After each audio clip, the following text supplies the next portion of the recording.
Before we begin, the name is placed on the top right side of the screen. The story begins as a man asks Riard Elhain to raise her head. It's raining heavily as the man tells her that unlike her twin brother Ryan, everyone was puzzled why she could not awaken the power of water until she turned 20. But they found the answer in ancient texts. He asks her if that isn't fortunate. Ryan's incomplete water power will become perfect with her death.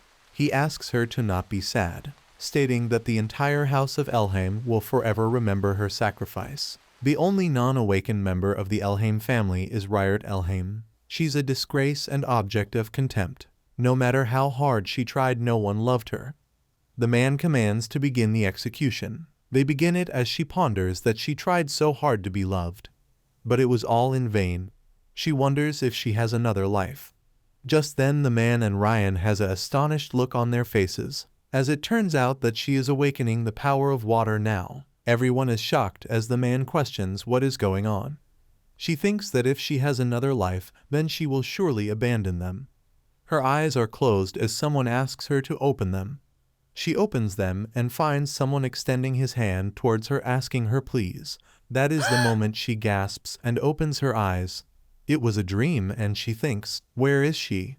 She is aware that this room was burned down on the morning of the execution. This causes her to think if she's dreaming. She cannot help but wonder why she is unharmed. Right then her brother appears and asks her how is she feeling. She questions what is he doing here. He asks her what does she mean by asking what is he doing here, causing her to be startled. He tells her that of course he came to check up on her. He grabs her wrist and tells her that so that she knows because of her his schedule got completely messed up. He glares down at her and tells her she is such a nuisance. She seems a bit taken aback as she questions what. She notices his expression and those words, realizing that she remembers them. She remembers that 3 years ago, she jumped in to protect Ryan from an assassin. She got poisoned and collapsed for a while, causing all of Ryan's plan to come to a halt. She's aware that it is exactly the same as that day. She wonders if she has really gone back in time. She thinks if that is the case before she questions if he called her a nuisance. She takes her hand back and tells him that it goes the same for him. She asks him to not worry as she will never do anything so pointless again. He is shocked as he questions what does she mean by that. Right then someone steps in and asks Ryan to come out quickly. It is Ain as Ryan asks him what is going on. He responds that Father has summoned the Water Awakeners and the Spirit Stone suddenly started to shine. He tells Ryan that he needs to go to check on the Spirit Stone. Ryan steps away, stating that they should talk while he go. Before they leave, Ain glares at Riard. She stares back before she thinks that the moment the execution was carried out, the Spirit Stone shattered into pieces. She felt some kind of energy being absorbed into her body. She thinks maybe she has awakened the power of water. She decides to give it a try if that is the case. She realizes that it worked. She wonders if this is a blessing or a curse, being aware that she cannot tell.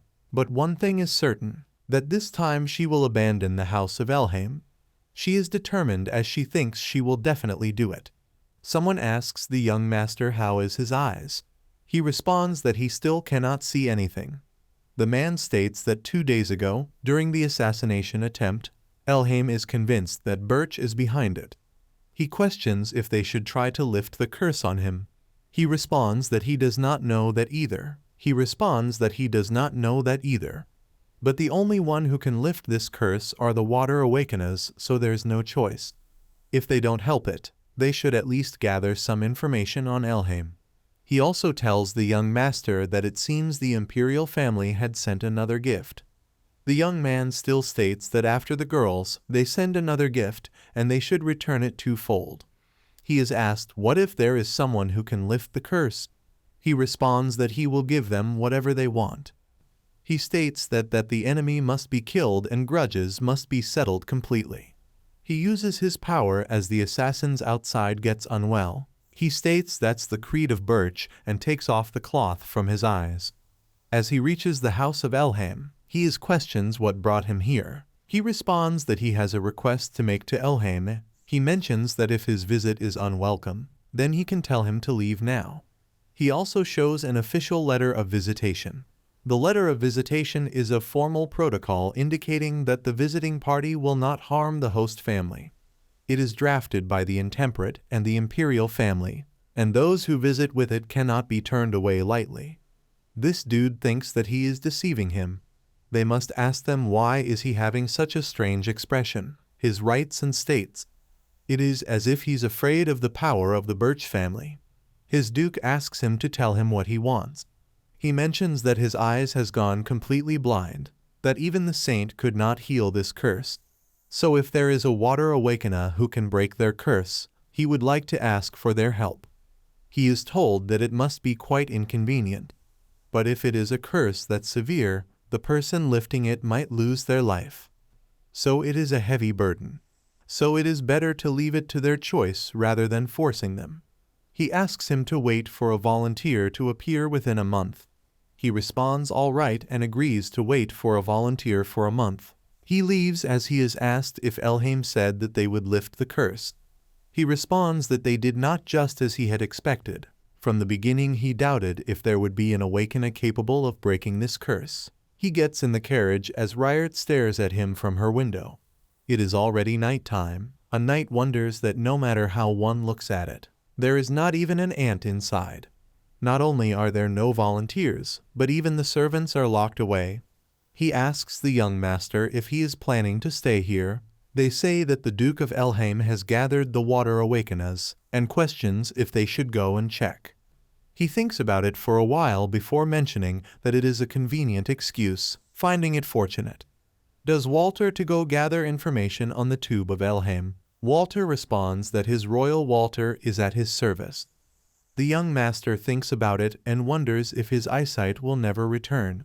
He finds it troublesome and thinks that he can still use his abilities, but without sight, fine control is impossible.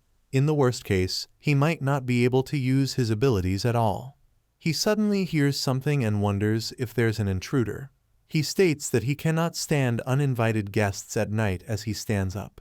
He asks who is she, that she tells him that she is not an assassin, and she is definitely not a water awareness, and by the Duke of Elhain. He suddenly becomes astonished as he realizes this scent is not the fishy smell of Elhain's water. It is a refreshing fragrance. He cannot see what he can definitely sense it. He asks her why has she come to him. She calls out to him and tells him it is because she can help him with his curse. He questions what does she mean by help. She grabs his hand and questions if she eliminates the curse and restores his sight. What will he give to her? He remains silent for a while before he smirks and tells her everything. He kisses her hand. He repeats that he will give her everything. She tells him that first she would like to see the state of the curse. He tells her to do whatever she wants as he sits down, stating that there is no reason for him not to cooperate with someone who says that she can lift the curse. She tells him that she will then take off his blindfold. She tries taking it off before she states that the knot of the blindfold is tied tightly. He tells her that the escort knight tied it up so it would not come loose. He thinks that in fact he could have done it himself, but he does not really want to say it. Since he cannot say, he can feel the touch of her soft hand. He is even more sensitive right now, and it keeps stimulating his sense of smell. He can smell the scent of water from her. She takes it off as she looks at his eyes. She notices the curse and becomes astonished. She tells him that this is a black magic. It is a little different from a typical curse as it is surrounded by 7 veils, which becomes more severe as time passes. He asks her how does someone from Elhain know that. He questions if Duke of Elhain has an aversion to ancient dark magic. She tells him that she just happened to know. At the time when she could not give up the hope of being loved by them, she read forbidden books to help others without the power of water. She tells him that if he does not take action sooner then he could really lose his eyesight. She tells him that first she will release the seal at the top. She begins to work on it and uses her powers. She thinks that even though this is her first time using the power of water, it is moving according to her will. She thinks that this is her real ability. He wonders that this is such a powerful force flowing into the body. Or was there a water awakener this strong in Elheim? He wonders who on earth is she. She informs him that it is done before he states that his eyes feel a little better. She tells him that if she releases all layers at once, it would be hard on his body, so she will release the remaining 7 layers, 1 layer per day. She tells him that she will see him tomorrow. She begins to walk out before he tells her that he will wait for her. She becomes astonished as he tells her that he is not aware of her name, but he will see her tomorrow. He looks at the blindfold and thinks that he is thirsty. Meanwhile, in her past life, half of the territory of Elheim family was lost in war. The Duke of Elheim was cornered and confessed to her. He said that because they ignored and mocked his curse in the past. That is why the young master wants revenge on them, and with her that they could complete the ritual with Ryan and awaken the Spirit Stone. Then they can fight against him. However, the true owner of the Energy Stone, her, and not Ryan, stepped in the room as she thinks that if the Duke knows this, he will never let her go. According to imperial law, minor nobles born into an awakened family are forced to belong to their family until they reach adulthood. After becoming an adult, they are free to choose their own residence, and she has to just hide this secret until she becomes an adult. She asks Ryan what is the matter. He responds that he came here to check if there are still any after effects from the poison and asks her how is her physical condition. She asks him why he is curious about that. He is shocked as he ponders that the after effects of the poison would have disappeared. So why does she keep acting like this? He tells her because her condition is important to him. She responds that she can guess that because he cannot use his abilities properly without her. He tells her that for the time being she can move around freely during the day. She must have been frustrated to stay in her room when she was not feeling well and states that is all for now. As he goes outside, he is aware that she has also changed as before, and after she jumped in front of him and stopped the assassin. He wonders what kind of change of heart occurred between that time. She always watched his facial expressions and tried to please him. He grits in frustration. Ain calls out to him and tells him that the light of the Energy Stone has become stronger than yesterday. They go to observe that. Ryan questions since when has it been like this. He is told that from what he heard, it has been like this since yesterday.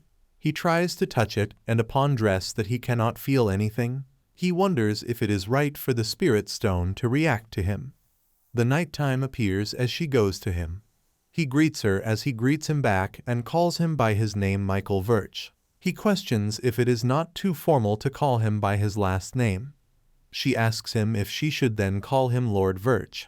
He tells her that he would prefer that she calls him by his first name. He touches her face before she tells him. All right. He ponders that she does not even blink at most flirtations. He wonders if he should say that she's cold or smart. She asks him how are his eyes. He tells her that until yesterday, they hurt with a lightweight. She tells him that is a relief and states that today they will lift another layer of the curse. She begins to work on it as he trembles. She holds his hand and tells him to not worry and trust her. She will make sure to restore his eyes, causing him to be astonished. He ponders that her frail, soft hand is so small that it fits lightly in his embrace.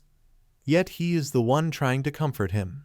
He was never anxious in the first place, but he finds it amusing. He thinks, who would have thought that someone like him would hear such words?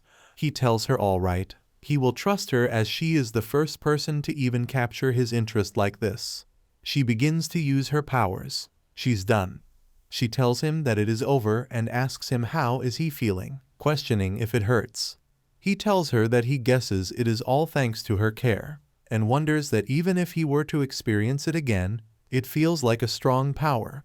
But what captivates his interest is not just her ability. She tells him that she was worried he might be hurt, but she is glad that he is okay. He thinks that treating the infamous Vitch as if they were a vulnerable little one needing protection, he finds it endearing. He really wishes to see her with his own eyes. He wonders what expression she's wearing right now. She touches her hair and tells her that he will make sure to repeat this favor. He questions that when the curse is lifted, will he finally hear her name? She tells him that she thought he might have already investigated who she is. He kisses her hair and tells her that he has never done any investigation, and he has not even thought about uncovering her identity first from this side.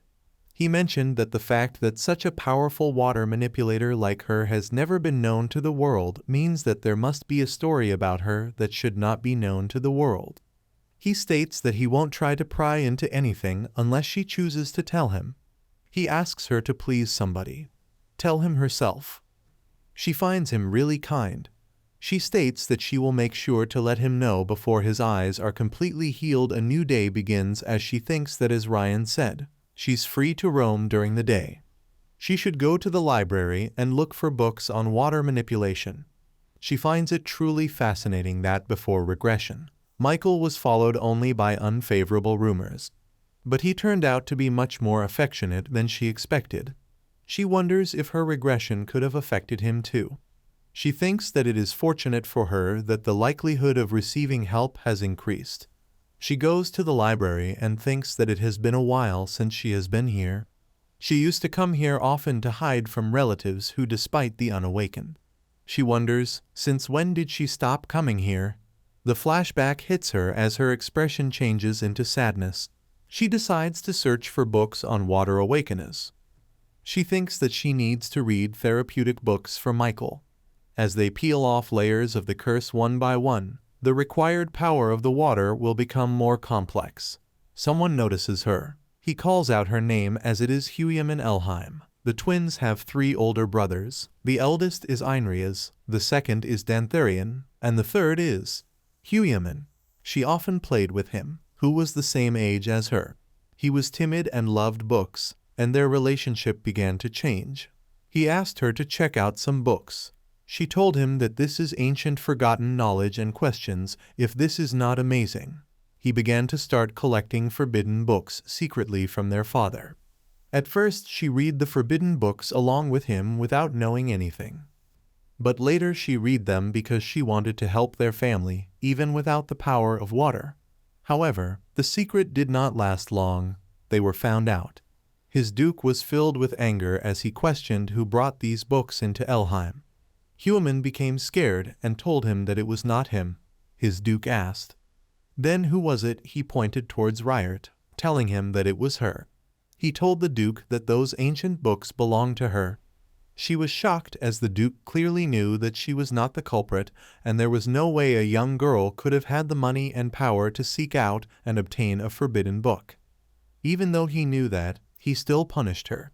She would rather be bitten if anything, but the violence inflicted by the duke using his water abilities left her traumatized. After that incident, she did not maintain a close relationship with him.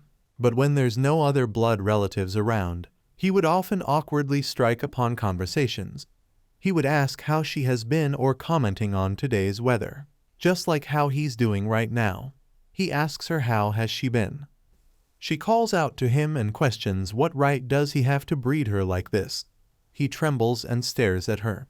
Before regression, she was traumatized by the forbidden book incident. She used to feel fear towards him as well because of their former from the forbidden book incident. But now she feels completely indifferent. Know that he heard she collapsed due to poison, so he was worried. She passes by him and asks him if that is all. She does not have the time to deal with him right now. He tells her that he always wanted to apologize for the mistakes he made when he was young, and he's worried about her. That is why he's here. She tells him it is because he is worried about himself is not dead, as he wants to alleviate that guilt inside him and feel better. She questions if she is wrong. She tells him that he cannot stand the idea of becoming a bad person, and on that day he always wanted to remain as a good child in the Duke's eyes. He is putting the blame on her for that incident. He does not know how to respond to that, as she tells him that there is no need to apologize now. She has no intention of accepting it. He grabs her hands before she pulls it away. She tells him to continue living as such a good child. She calls him a hypocrite. It is the night time, as Michael questions, so the results of the investigation, spanning several days, is that the spirit stone in Elheim awakens. He questions if this is the only one. He is told yes, that is correct. Michael asks for the evidence. Walter questions that how can he provide evidence when this is what he saw and heard. He was on the verge of that several times just to figure this out. Walter is aware that although he said that there is no way this kind of appeal will work on the young master, surely immediately he knows he will tell him to conduct an investigation again. But to his surprise, Michael tells him that it cannot be helped. Walter is shocked. Michael tells him that he has worked hard and regarding the spirit stone, he will probably ask Father about it in the letter. Walter thinks if he's finally going crazy after losing his sight to a curse. Michael seems to be in a happy mood as Walter asks him if he's feeling happy perhaps. He responds, "Yes, it has been a day, so it is time to come back." He wonders if he is perhaps talking about the awakened one who came to lift the curse. He wonders if this is the reason why he seems to be in a particularly good mood these days. She decides to leave, taking the letters almost midnight, and tells him that he will go and send the report to the master now. He is waiting for her for a while before he stands up and tells that it has been unusually peaceful and quiet for the past few days. Some assassins appear holding daggers. He's aware that Elheim would not engage in such an obvious trick, and those who cursed him must have sent them. Michael takes out a dagger and tells them that a single dagger is more than enough for the likes of them. He wonders that using his abilities would make it easier, but it is clear that he would be pursued by Elheim. He is also aware that if he uses a gun, the sun will echo throughout the entire mansion. He thinks that he should handle this as quietly as possible. The assassin attacks him before he dodges it. He wonders what could possibly be the mastermind's purpose in sending these guys. He thinks that Elheim defenses are certainly not lax. Yet despite that, they manage to sneak in here. And it wonders if their intention is to drive a wedge between Elheim and Verch. He hears a voice as she calls on to him from behind. He tells her that she has come at a bad time and apologizes to her, but asks her to please wait outside for a moment and that he's cleaning up right now. He then realizes that their movements have stopped and thinks if it could be. As he notices that she is using her powers, she asks him if he's all right. He responds that he's fine, but he remembers telling her to wait outside. The assassin trembles as she tells him that he might be in danger. She notices his face and touches it, telling him that it looks like his cheek got hurt. She tells him that once the situation is sorted out, she will take care of the treatment. He wonders that even amidst the stench of blood, to think that she only wants to focus on treating and protecting him. Her actions always exceeds his expectations, and it confuses his mind as he blushes. He tells her that thanks to her, things have been sorted out to some extent. He states that he will take care of them, so she should stay behind him. The assassins begin to fade as she becomes shocked. She asks him to wait as they soon turn into dust. He questions if she was the one who just did that. She tells him that she was the one, and she did not use any power. She looks at their bones and wonders if it is another curse. She thinks it. However, in most general curses and spells, letters or symbols would remain. But since there is no such thing, it really seems like ancient magic.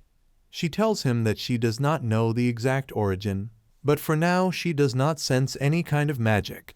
He tells her that it will be no harm then, and he is glad that it is not that worse. He sits down and thanks her for the help. He mentions that he will have the escort knight find out what happened. She responds that, yes, just in case he should tell them to be careful. She tells him that now she will remove the curse. He blushes slightly and tells her all right. She mentions that she will start now. She uses the power and thinks that if the second curse disappears with this, then there will be only 5 curses left then. He wishes that time would stop. Meanwhile, the Crown Prince looks at the bones and states that it is impossible to maintain its shape for a long time, that it would be best to dispose of them. It is the Crown Prince Lucas Franzium. He is questioned what should they do with the puppets already sent to Elheim. The Grand Prince tells that they won't be using this method again, so it is okay to leave them alone. He knows that the Duke of Birch and Elheim will be suspicious towards each other. He is aware that it won't be easy to find out who is behind it. He is told that he is right. But it is not easy to understand Michael's current situation in Duke Elheim. Dog Grand Prince thinks if it could be that the Duke of Elheim is planning to cooperate with Verch. He is told to not worry as it is a curse cast with powerful ancient magic, so even Duke Elheim will not be able to break it off easily.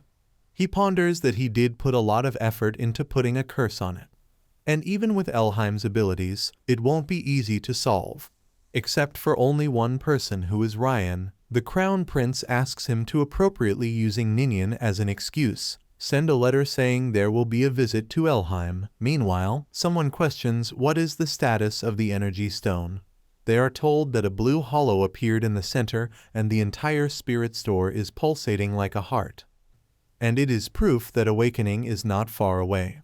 They mention that it is all thanks to Ryan. He is thinking about when he asked me where did Ryard had to, questioning if she did not ask for him, but the maid told him that she did not mention anything about the Duke. The Duke calls out to Ryan and asks him what is wrong. He questions that since he will soon become an adult, should not he find a spouse? He is showed the letter from His Highness, the Crown Prince, in which it is stated that he will be visiting Elheim soon. It looks like he wants him and Princess Ninian to get engaged. He responds that it does not matter to him, and is aware that Ninian is not a bad opponent. It was clearly evident that she had liked him since they were young. But Ryard Elheim was easier to deal with than Ninian, but now she feels stranger and distant than anyone else. He wonders where did it just go wrong. The duo understands that he has no complaints about his engagement to the princess. The Duke is asked when will he invite His Royal Highness the Crown Prince. He mentions that they'll have to hold an event to welcome Mihail Verch in the near future, so it would be a good idea to invite the royal family that day, as a very grand banquet will be held at night, while the hunting competition will be held during the day. Have few days passed like that, and there are only 2 curses left. They begin it as she thinks it is more complicated than the previous curses, so it will take some time. He tells her that it is fine and asks her to take her time. Walter asked him if he said there were 2 more curses. He had responded that it is still blurry now, but he still can see shapes and distinguish colors. Walter told him that if he can see that far ahead, then there's no problem if he meets an enemy in a hunting competition. Although he already knows that Duke Elheim hates Verch, they still hold a hunting competition to welcome the blind. He thinks that they are slowly crossing the line, and it might actually end up being fun. Because he's going to trample on Elheim someday, he decides to think of it as entertainment before that. It begins to get blurry as he wonders if the curse has been lifted. He notices that it seems to be getting clearer. She calls out to him and questions if he can see her. He is astonished as he looks elsewhere. She tells him that she tried to remove it perfectly, but she is not sure if it worked well. She calls out to him again. He responds that it looks very clear. He wonders that he cannot believe he is this flustered and decides to stay calm. He tells her that he is glad she is the first person he has seen after the curse was lifted. He grabs her hand and kisses it. He tells her that he is very thankful and that he does not forget favors. Since she restored his eyes as the successor, the entire Verch family will treat her as a benefactor. He mentions that there's still 1 layer of the curse remaining, but he believes that she will soon fully undo it.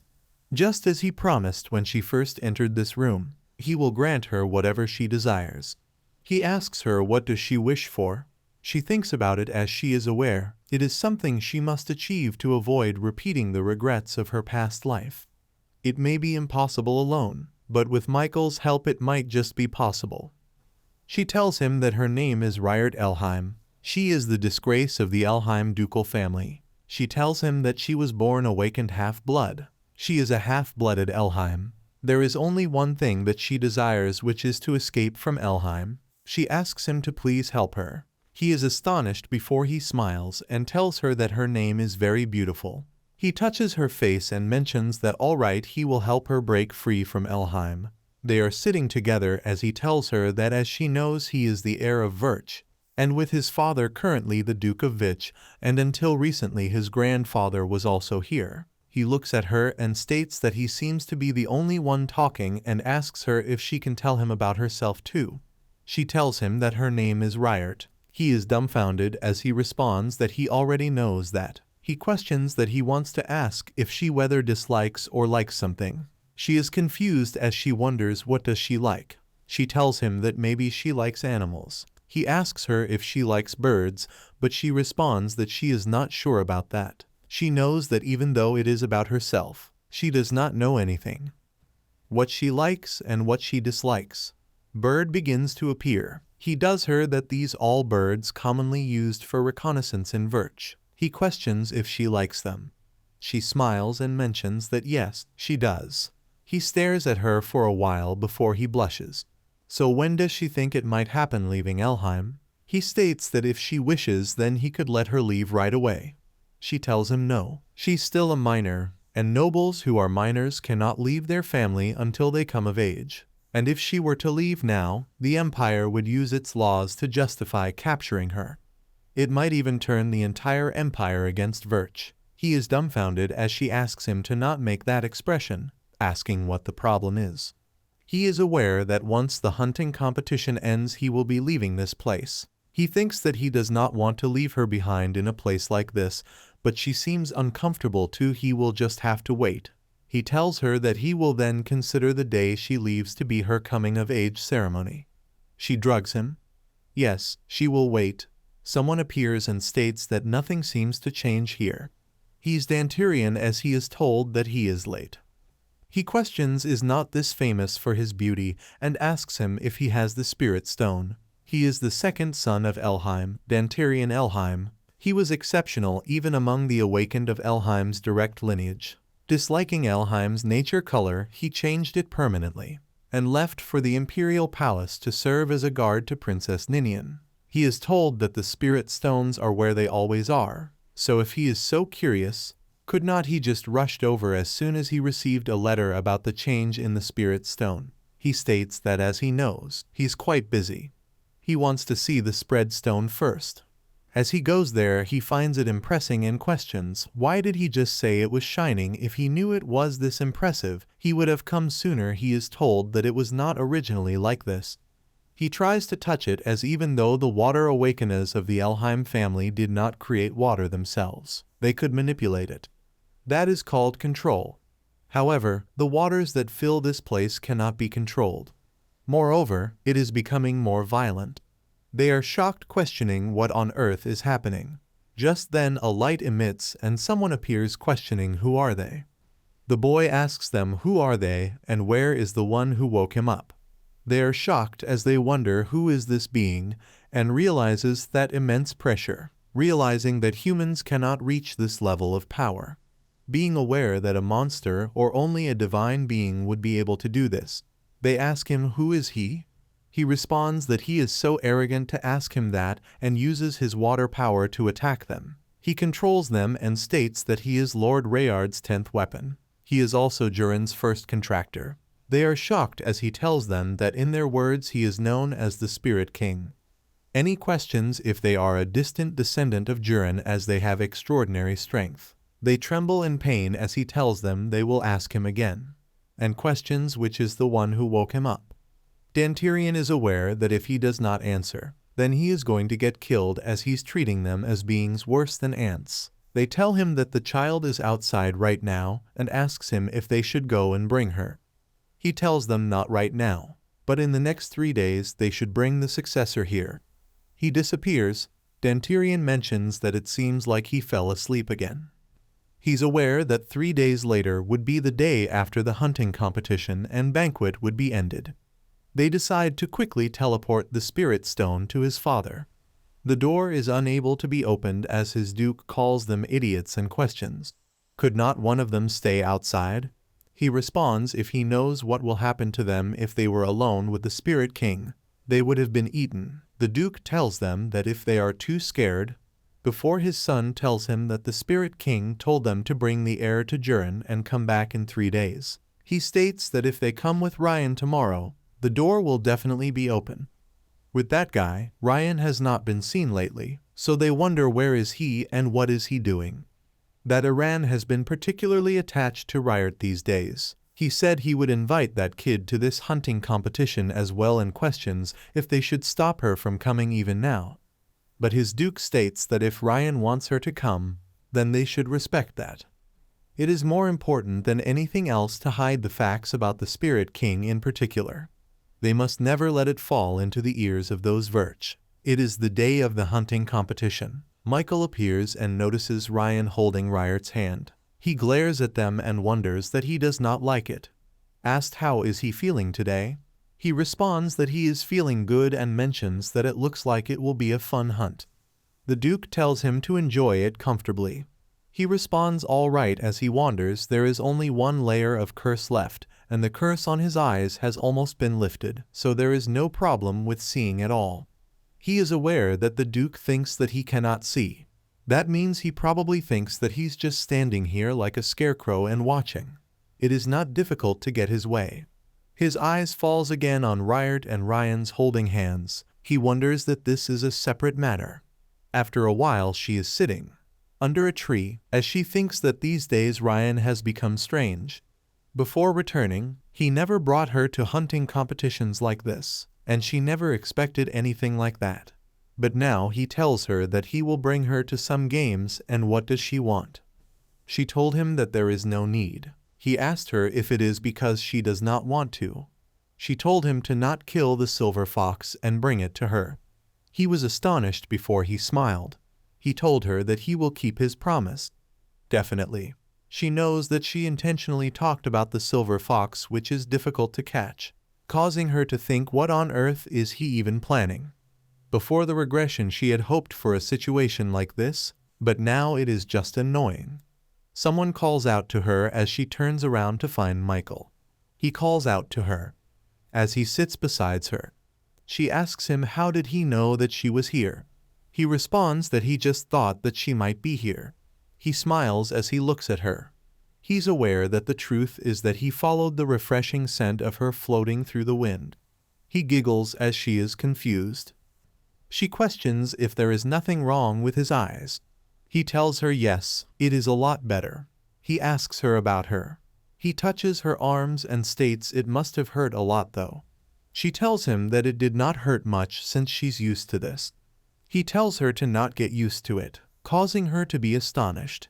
He states that he doesn't want her to get used to feeling the pain. Her expression is filled with astonishment as she is aware she does not know what to say at a time like this. She asks him why did he come here. He tells her it is because he missed her. She is aware that other people think of her as an unawakened person. They did not see her, so why did he bother to come to her in this wide forest? She knows that he keeps inviting about her. She tells him that she is glad he came too. This causes her to be shocked. He begins to blush as he stands up and asks Celebrity should get going. He questions if she's attending the banquet being held today. She didn't remember the surgeon had told her to come to the banquet held out to the hunting competition. She tells him yes if he goes. He tells her okay as she wanted to dance with her. She mentions that she cannot dance. He tells her to not worry about that as he will teach her and states that he will see her at the banquet. Ryan is roaming around there too as he notices a fur. Earlier he was questioned that why does he want to catch a silver fox. They were shocked as they thought they should leave him alone. Maybe it is because he likes foxes. The Duke had told him that he has picked a difficult prey. He asked his Duke about it. As the Duke told him, it is a breed that was killed by orders of the ancestors, so it would be almost extinct. He ponders maybe this silver fox might be the last one left here. He remembers her words when she told him to catch the silver fox, being aware that he must catch it. He thinks maybe then they can go back to the way it was before. He notices something as he observes it and realizes that is the silver fox. He decides to get just a bit more closer in trying to find it. Certainly someone attacks it as he becomes shocked, questioning who could it be.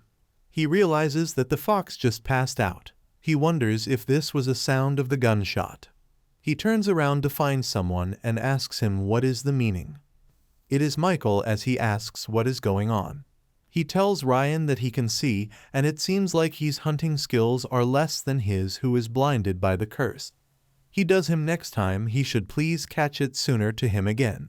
He passes by him stating it is something that asks to be stolen. Meanwhile, in her room Ryan realizes that she did not even open the dress Ryan gave her for the banquet. She is aware that in her past life she has never won a banquet dress, and so many things have changed since the regression, the imperial family's visit, and the banquet. These things did not originally happen, so she wonders why did the future change. She opens the box to see the dress and finds it beautiful, thinking if she would have enjoyed this if she was an ordinary princess. She looks at herself in the mirror and thinks that with this uncut hair, the old gray dress, and the young face from 3 years ago, it sounds ridiculous, and if it were before, she would not have any regrets about life. However, now for her, she will write about her own future. In the evening after the hunting competition, steps out of the carriage and calls out to the young master, telling him it has been a long time. He greets her too, and thanks the crown prince for the visit. It seems to be Ninian in the banquet. She is clinging on to him. They notices the princess and realizes that she did not even greet them and just went straight to Ryan. The princess tells Dantirian that the behavior does not really suit him as he responds yes, he is aware of that. The Duke thanks him for the visit. He tells him that he received his gift last time. He also questions of water hunting competition earlier today. He is told that it ended good. The crown prince thinks that it is clear from his expressions that something is wrong and wonders what happened. He didn't think the water and wonders where is Michael. He notices him standing in the corner and thinks that the curse seems to be doing its work well. The princess asks the crown prince what is he thinking. He responds that he was just thinking that young master is too good to marry her. She blushes and asks him to be quiet. She tells the crown prince that Ryan seems to be a little bit upset today. She just asked if Ryan was not coming, and he did not look happy. She tells her brother that she looks pretty like him, so she wanted to get close to him. They are aware that is why the Duke hates her even more. Although she resembles him whom he cherishes the most among the heirs, yet she is incompetent. They don't even understand why she's still so disliked. Everyone becomes shocked as they think that advise everyone so noisy. She notices them looking towards the stair as Ryan steps down. Everyone as Duke is shocked to see her. They notices their mother resembles in her. She apologizes for being late. The princess also notices that she looks so different that she did not recognize her. They are aware that it is the first time they have seen her in such a dress, and plus that poised and composed demeanor without any dare. She is truly looking like a perfect noble lady. Even after being treated badly, she always chased after the affection of the family. You disappointed even more cowardly. Because it was ridiculous for her to expect to be able to enter the family's midst. He would ask her to not follow him. He steps towards her as she glares at him, and he wonders why she looking at him with such cold eyes now. He extends his hands towards her and asks for her dance before he is interrupted by Michael, who questions if she would like to dance with him. He remembers his words earlier when he stated that he would make sure to take her quickly next time, and he would not be able to take it away from him again. She tells him of course, and she would love to dance with him wholeheartedly. Ryan stands there looking at them stepping away. As the song plays, she asks him if he likes this song. He tells her that he might have liked it in the past and states that she looks very beautiful today. She thanks him and states that he looks exquisite too. Her attention turns towards the crown prince, who is staring at them. She knows that before she regressed, the royal family even meddled in ancient powers and portions. The assassins entered the banquet and Michael lost his eyesight due to a curse, Asian magic that turned into dust. And all of those are ancient powers that cannot be used unless the person is from the royal family. She wonders if that means that the royal family is behind everything. She thinks if today's royal visit is to make sure that Michael's skirts is intact. She questions if it is okay for Michael to publicly dance like this. She tells him where the mastermind who cursed his eyes is at the banquet. He smirks as she ponders that she was thinking of explaining it more clearly if it became tighter, but he has already figured it out. He tells her that it does not matter, and she firmly believes that he won't see ahead over there. More importantly, he tells her that when she comes of age, she should come to Vich with him. He hopes that she would accompany him. Ryan is staring at them as he clenches his fist and thinks that she must never leave Elheim, and when he takes his place as Duke after coming of age, he can keep her bound to Elheim forever. The princess expresses that her feet hurt. She asks Ryan to stop dancing, and that they should go inside now. She notices the Duke and the Crown Prince, stating that they must be discussing their engagement, right? She asks him if he is excited about it. The Crown Prince asks his Duke if they should send the engagement documents conventionally. The Duke accepts as long as the Crown Prince can, but they are interrupted by Ryan, who rejects the idea. His Duke and Crown Prince's attention turns towards him. Ryan expresses his desire of having something to say briefly. His Duke grits in frustration. The princess also becomes nervous. The Duke tries to stop him, but Ryan mentions that the engagement will take place after the coming-of-age ceremony. The Crown Prince smirks before he states that he understands his intentions, as engagements during minority are unstable. The Crown Prince states that the youngest son of the Duke is truly a serious and cautious person. The Duke mentions that Ryan cares so much about the princess. The princess holds on to his arm and thanks him for thinking of her to that extent. He looks at her, realizing that it was not a concern for the princess, but thinks that it is not that bad to let misunderstandings persist. He is aware that there is a reason to hold the coming-of-age ceremony quickly. Elheim is strictly governed by water abilities. Currently, the strongest awakened one is him, so when he comes of age, he will become the successor of Duke Elheim. And just like that, he can exercise authority to keep Rhyd from going anywhere. Meanwhile, Rhyd is checking a room as she thinks that it has been a while here too. This is where she used to be disciplined by the Duke. Memories stumbles upon her as she remembers him slapping her. Back in the present, his Duke opens the door. He calls out to her and tells her that she danced with Verch at the banquet yesterday. She turns around as she is asked if she has any excuses for that. She asks him if she needs an excuse. She questions what is the problem with dancing with Verch. He stares at her with an unsettled look. He notices that something has changed in her, realizing that she always used to be withdrawn. He thinks that even if she does, that it's probably just a new ploy to attract attention. He points at her, shouting if she thinks that she can rebel because she knows he hates Verch. He tells her to not make the mistake of thinking that he will give her less attention. He tells her that she is not an Elheim, so he has no intention of treating her as his daughter. She is silent for a while before she tells him that is fine, as she does not consider him as her father either.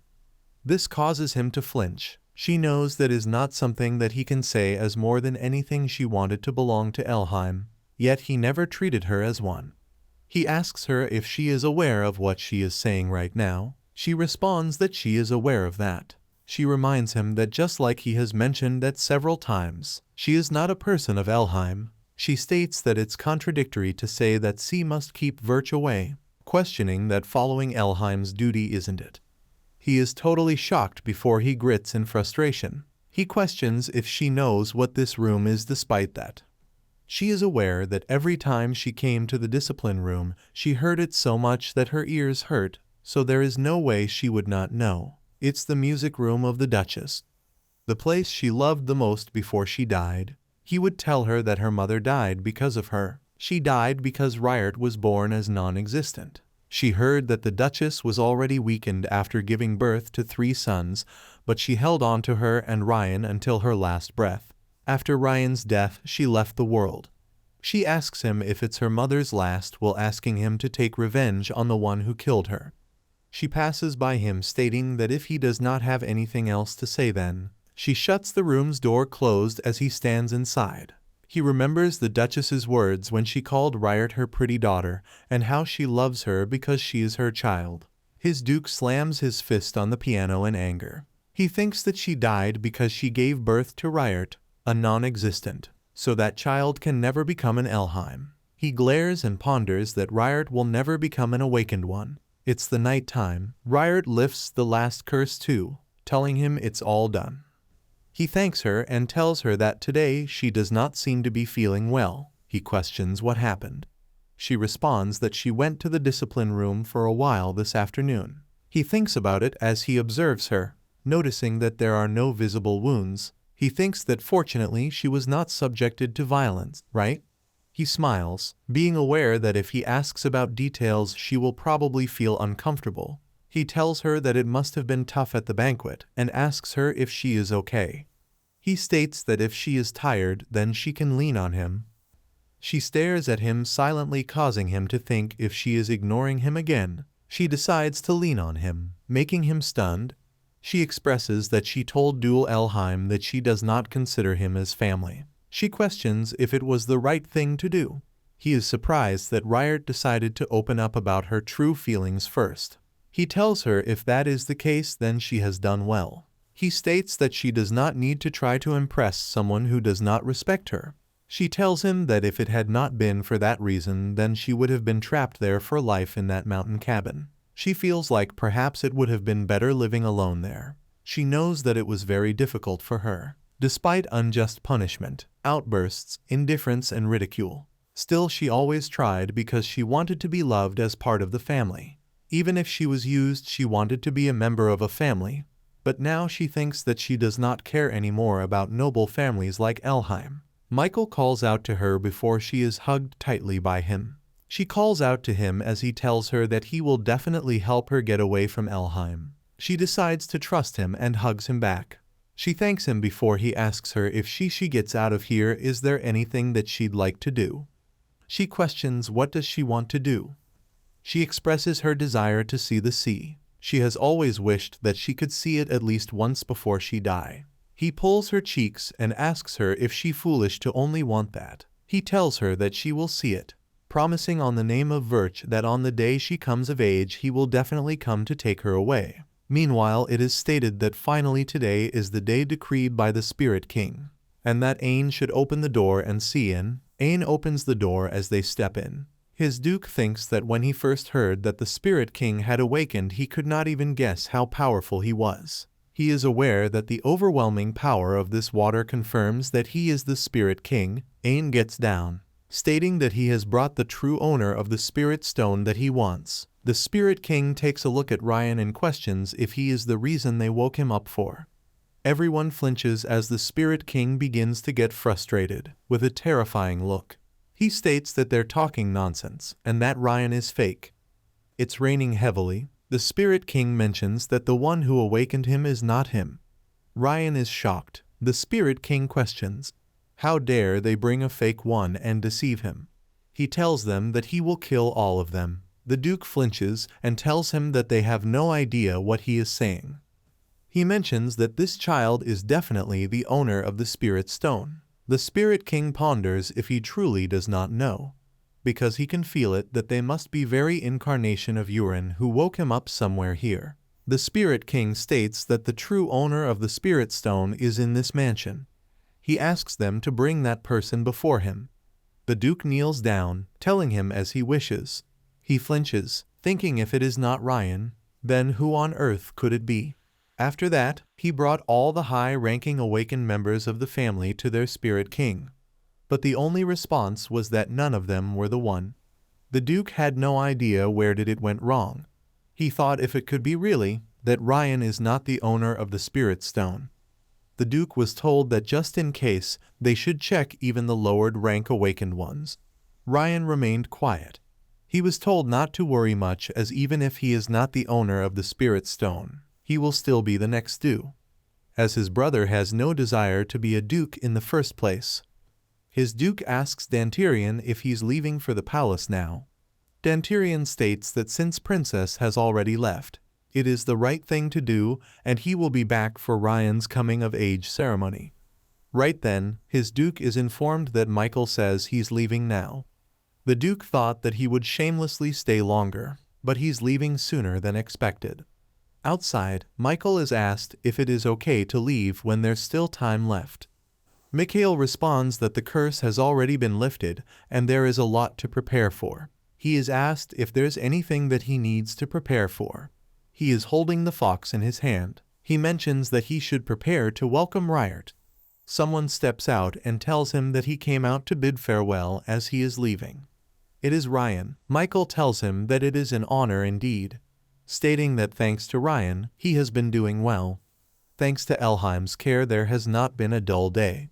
Ryan looks at the fox and questions if he is taking it with him. He responds that of course he is taking it with him, as he will definitely take what is his back with him. He steps in the carriage and tells Ryan that he will see him again later. Ryan tells him that he does not think he will ever see him again. Neither him nor his sister. Michael knows that Elheim will definitely see him again. It has been a few months since Michael left. Since then, nothing special has happened. To put it bluntly, Ryan moved her room here. A room fit for a noble woman. She wonders what other changes there are. Stepped in the room as she asks him why is he here. He questions if he needs a reason to come to his only sister's room. She remains quiet as he tells her that they're coming of age. Ceremony is soon, and he asks her does not she want something for it. She tells him that it is her coming of age ceremony, so why would he like to know what she wants? He questions cannot choose top, staring out the window like someone about to leave soon. It makes him feel uneasy every time she does that. She does not respond to him before he questions if she wants to leave Elheim. He does have. It is too bad because it won't happen. He mentions that even if she dies, she'll be dying within Elheim. This causes her to flinch. She clenches her fist and remembers Michael's words that he will definitely help her escape from Elheim.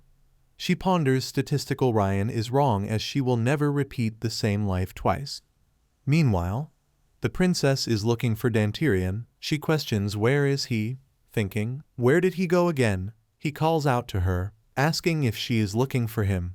She shouts at him, telling him that she told him not to hide his appearance using his abilities without saying anything. She asks him where on earth did he disappear this time. He asks her how can she say such harsh words, telling her that he is just here to assist her without causing any disturbance like the air. She tells him that he is just talking nonsense again. He notices the crown prince talking to someone else as that woman looks at him. The princess talks about the new maid who just came in today. Dantirian again disappears using his abilities. She's tired of him as she wonders where did he suddenly go.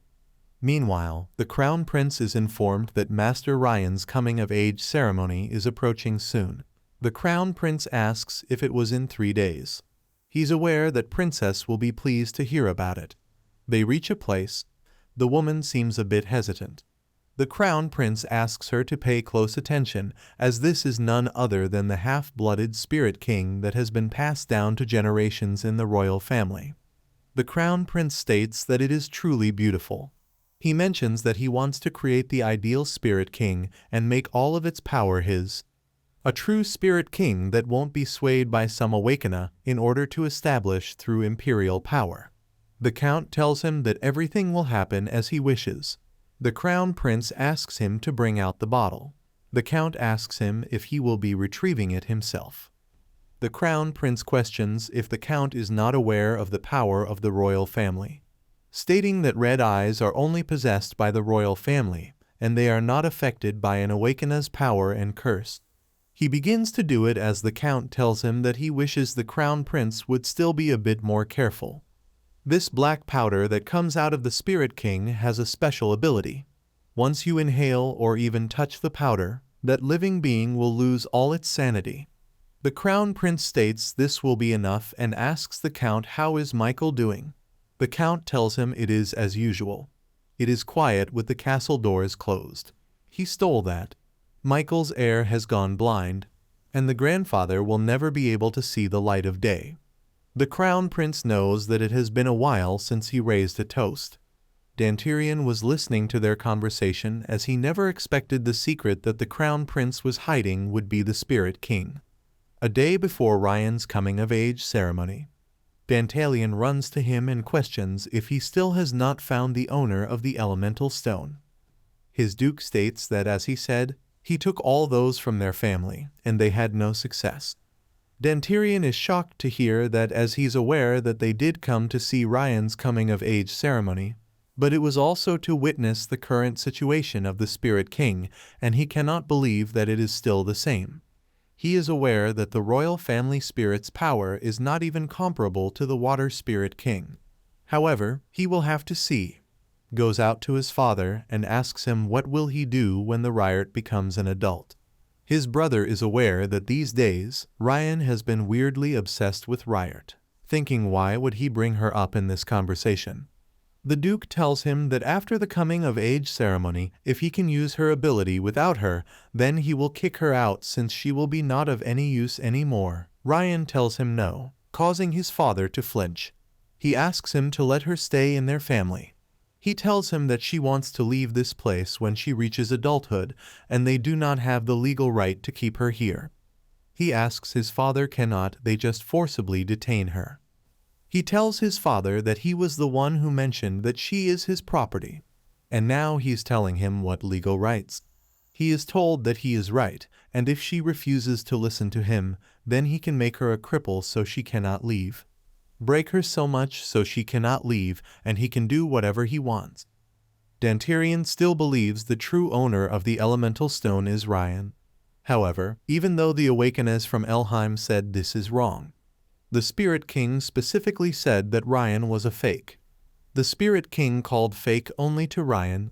Even if it is true, there is nothing they can do now. The Duke tells him to do whatever he wants to. It is the night time as Ryart is aware that tomorrow is finally Ryan's coming-of-age ceremony. She is aware that there is something she must confirm. She knows that recently Elheim Awakeners have been called to the temple thinking that something must have happened here.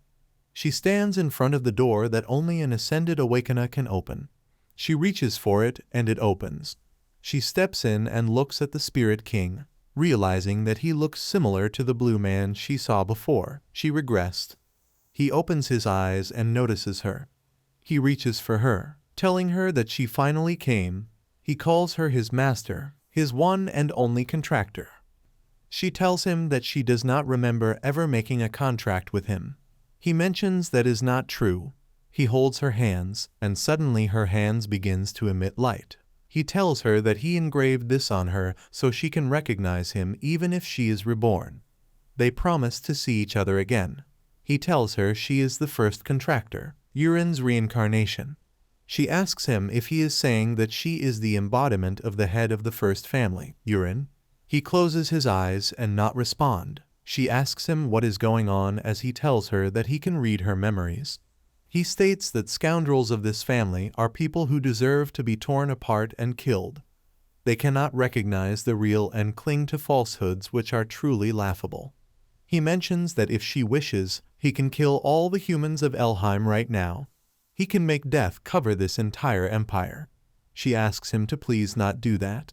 He questions Bird before she tells him that these worthless beings do not deserve his effort, and she will leave from here anyway, so he should please keep their meeting a secret. He questions if she is going to Michael. She tells him yes. He tells her that he wants to go with her, but long ago made an attempt to split the Spirit King into two pieces. So if he leave this place, it will likely cause a change in the seal as well. She asks about the seal before she can hear someone talking about how they can hear someone's voice from inside. They question if it is His Majesty that is inside. She realizes that she should go now. He tells her that when the time is right, he wants to tell her more than this, and he cannot be with her now, but he wishes her happiness, asking her to make sure to be happy. She tells him that they will meet again for sure. He calls them a fool, thinking that if they knew who they have thrown, they would be regretting it deeply. On the day of the coming-of-age ceremony, she is sitting in the corner. The question if she will also appear today. He responds of course she will, as they are twins and his coming-of-age ceremony is also her coming-of-age ceremony. He is asked if he has to go this far as she's not a criminal yet she's under surveillance. Ryan mentions that he continues to think about this nonsense.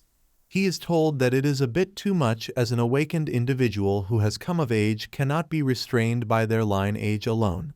And within the family before he's interrupted by Ryan, who gives him a glare, telling him that is funny. He calls out to H. Wyman, questioning since when does he consider her a family member. He apologizes to Ryan in fear, telling him that he is right. He decides to leave now. Ryan stares at her, thinking that this is where she belongs, a place trapped in shadows and like a shadow itself, looking at others as if longing for the light. The princess calls out to him and congratulates him on reaching adulthood. He blushes slightly and thanks her. She thinks that since he has already held his coming-of-age ceremony, does this mean that they can hold the engagement ceremony soon? He's talking to the princess, but his eyes are on Rhyd. She's aware that she is constantly monitored, and they use the guards to monitor her under the guise of protection. She remembers when Michael told her that he will indeed get her out of Elfheim. She wonders if he can really help her. The Duke is laughing aloud with people. Right then, the attendant calls out to him. His Duke asks him what is going on. He responds that an uninvited carriage has appeared, and he thinks it is Michael, causing his Duke to flinch. Michael steps in. He states that luckily the ceremony is not over yet, mentioning that he must have been late. He is not covering his eyes with a cloth. Both the princess and the Ryan are stunned to see him. Ryan notices that the eye patch is gone. He wonders, could it be that the curse has been lifted from him? The Duke points at Michael and shouts at him, questioning how dare he invade Elfheim, stating that he will be held accountable for this. Michael responds that he is only here to retrieve what he left behind. Ryan asks him what is he that he left behind. Michael then looks at Rhyd. He extends his hand towards her and tells her that he has come to fulfill his promise.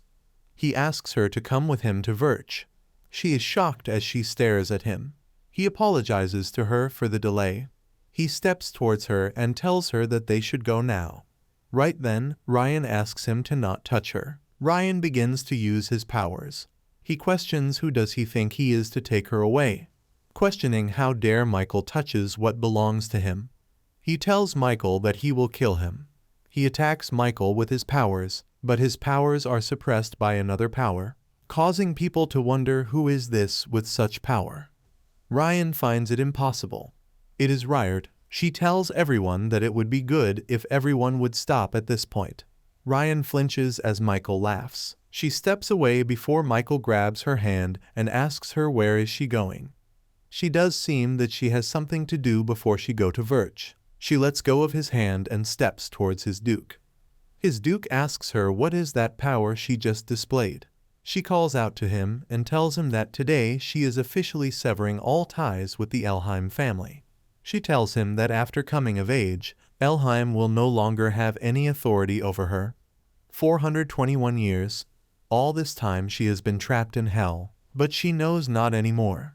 Everyone is shocked to see her power, wondering what is going on. She ponders that she will no longer live as a substitute for someone else. She tells Michael that she's done now, and that they should go. He smiles, telling her of course as they both leave. She looks at him and ponders that now she can see the sea. Meanwhile, in the carriage, Michael ponders that the Elfheim family was persistent until the end. He remembers that the Duke almost knelt down for her. He is aware that she is a treasure far greater than staying with those fools who do not realize her value. He curses Ryan and is aware that she is not an alternative to that person. She tells him that it is interesting. He looked at her as she states that she cannot believe she's actually outside Elfheim Palace. She really cannot believe this. Michael grabs her attention and states that he will make her forget everything she experienced in the Elfheim Duchy by his side. They have arrived as he thinks it is at the right time. He questions if she's ready. The carriage door is opened as she looks at it and becomes astonished, realizing this is the sea and finds it truly beautiful. She smiles, thinking that it is beautiful and free. It is the night time as she still stands near the sea, continuously looking at it. Michael tells her it is already night time and asks her if she happens to like the sea that much. She responds that she loves it. It is much wider and more beautiful than the sea she saw in fairy tales. She smiles and thanks him, expressing that she is glad she met him. He begins to blush. She asks him to take care of her when they go to Verch. She takes a step ahead as he does that too. She looks into him as he stares back. He tells her that he missed her so much while he was in Verch. She touches him and tells him that she missed him too. He grabs her hand and asks her to please stay together from now on. He puts her hand on his face and tells her that they should go to the sea together next time, and the time after that too. Meanwhile, Ryan is sitting on the floor. He wonders where did it go wrong. He knows that Guy was the problem from the beginning. He is referring to Michael, the heir of Verch. He thinks that he should have known when that person stole the silver fox. He thinks that Ryart, who should have been tucked away in a corner when he asked her to dance, he should have chased him away. Someone approaches him as he looks up and finds his duke. His duke tells him that the coming-of-age ceremony, which should have been the biggest event for Elheim, ended like this. Everyone stands there with a worried look. The duke tells Ryan that he saw it the magic that she created, and he has never seen such powerful quarter magic before. Ryan stares at the duke before he turns around and asks Ryan to follow him. They decide to go to the Spirit King and ask him what on earth is happening in Elheim. He opens the door and steps in. He calls out to the Spirit King. The Spirit King mentions that it seems the successor of Urin has left and calls them foolish creatures. He calls them so foolish that he wants to tear them apart. The Duke flinches in fear and asks him to please grant them wisdom. The Duke asks him what does it mean to be the owner of the Spirit Stone. The Spirit King questions how did they interpret Urin's will. The Duke responds that one day the true master of the Spirit Stone will appear and awaken the Spirit Stone, and then will revive the family before the Spirit King tells them it is wrong. He states that he will teach them the true meaning of that will. During the time when the first head of the family was living Urin, the door to the Spirit Stone was open.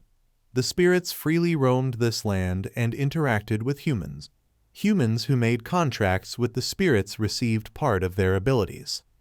And those people were called Spirit Masters. Sometimes there were people who made contracts not with spirits, but with the Spirit King. Those people were called the Awakened. Humans and spirits maintained a fairly friendly relationship, until one Spirit King fell and the door to the spirit world was closed. Dantirian is shocked as he wonders is not that the being the Crown Prince is using in the underground palace. The Spirit King states that after that all the spirits returned and the door was closed. So it is natural that the Awakened could not use their powers. The reason there was still power left in the Elheim family was because of Urin, the first head of the family. Urin, whom they praised so much, was a half-wit, who could not become a spirit master even by the age of 17. Just like Ryart, whom they persecuted so much. The Duke is shocked as he mentions no way. The Spirit King smirks and asks them how does it feel to have driven out the first head of the family whom they so highly regarded. He questions if they dared to call her a fake. He tells the Duke that the fake is the one standing next to him. The Spirit King points at Ryan and tells him that beyond being a fake, he is a chillingly ominous existence. He tells him that he is the one from the Worm, the one that sucked the life force of his mother and were born. After being born, he lived well by sucking Ryart's powers, and from now on, he will not be allowed any power. He clenches his fist. The Spirit King tells him that without Ryart, he will not receive the power of water from him. The dude goes into great shock as he begins to laugh, but then comes back to his senses. Realizing this cannot be the case, he falls down on the ground and is aware that he must get Ryart back. The carriage stops. Michael calls out to Ryart, who is sleeping as her head is laid on his shoulders. He asks her to wake up as she slowly opens her eyes. He informs her that they have arrived. She looks outside of the window and ponders that this is the Verch Duchy. He gives her his hand and tells her to carefully get down from the carriage. He also tells her that there is one thing that he has not informed her yet. But before he can finish, someone states that he thought his throat would dry out from waiting. It is Michael's father, Carmen Verch. He welcomes her and addresses her as his guest. He seems really happy to see her as Michael tells her that father wanted to come out and greet her, and he apologizes to her as he did not tell her that earlier. She bows down and greets him. She thanks him for receiving her. Michael places his hand on her shoulder and tells her that she does not have to be so tense. His father agrees, stating that they are the ones who should be behaving well and they are the ones who should be expressing gratitude. He kisses her hand and thanks her for restoring the sight of Rish's only hair, mentioning that he heard his son was in a lot of trouble. She tells him that she has received a lot of help from Michael too. She looks at him as he smiles. His father seems pretty happy to see them this way. He then tells her that she has traveled a long way and she should come inside quickly, also informing her that he has prepared something special for her. She seems confused as she wonders what could be something that is prepared for her. She's sitting in the room as she finds it very luxurious, finding it understandable since it is the Duke's. She then begins to think if this room is prepared for her. He had told her that she will find out soon after entering the room. She wonders what does that mean. Someone knocks on the door and tells her that the master, Carmen, has sent her something. She invites the maid inside. The maid introduces herself as Merlin and states that she will serve her from now on. She didn't remember that in the previous life when Virgie attacked the royal family in Elheim. This is the Merlin who single-handedly took down hundreds of troops. She becomes aware of it, realizing that Oddfellow is definitely her. She wonders why did they assign someone with an assassin's background to her. Merlin mentions that she may be lacking for her lady, but asks her to please take care of her, stating that although she may not know much else, she's confident in keeping her safe. That is what the master desires, and he sent her to Riard. Riard tells Merlin that she is counting on her. Merlin tells her that first she will assist her in changing, as once she changes clothes she will be escorted to the garden where the masters are. In the garden, Michael is waiting for Riard.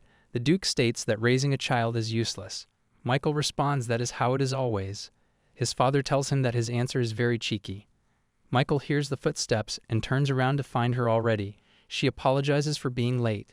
Michael is shocked to see her as he begins to blush. His father asks her to sit down. She is told that he did not know what she liked, so he prepared various things. He asks her to try it.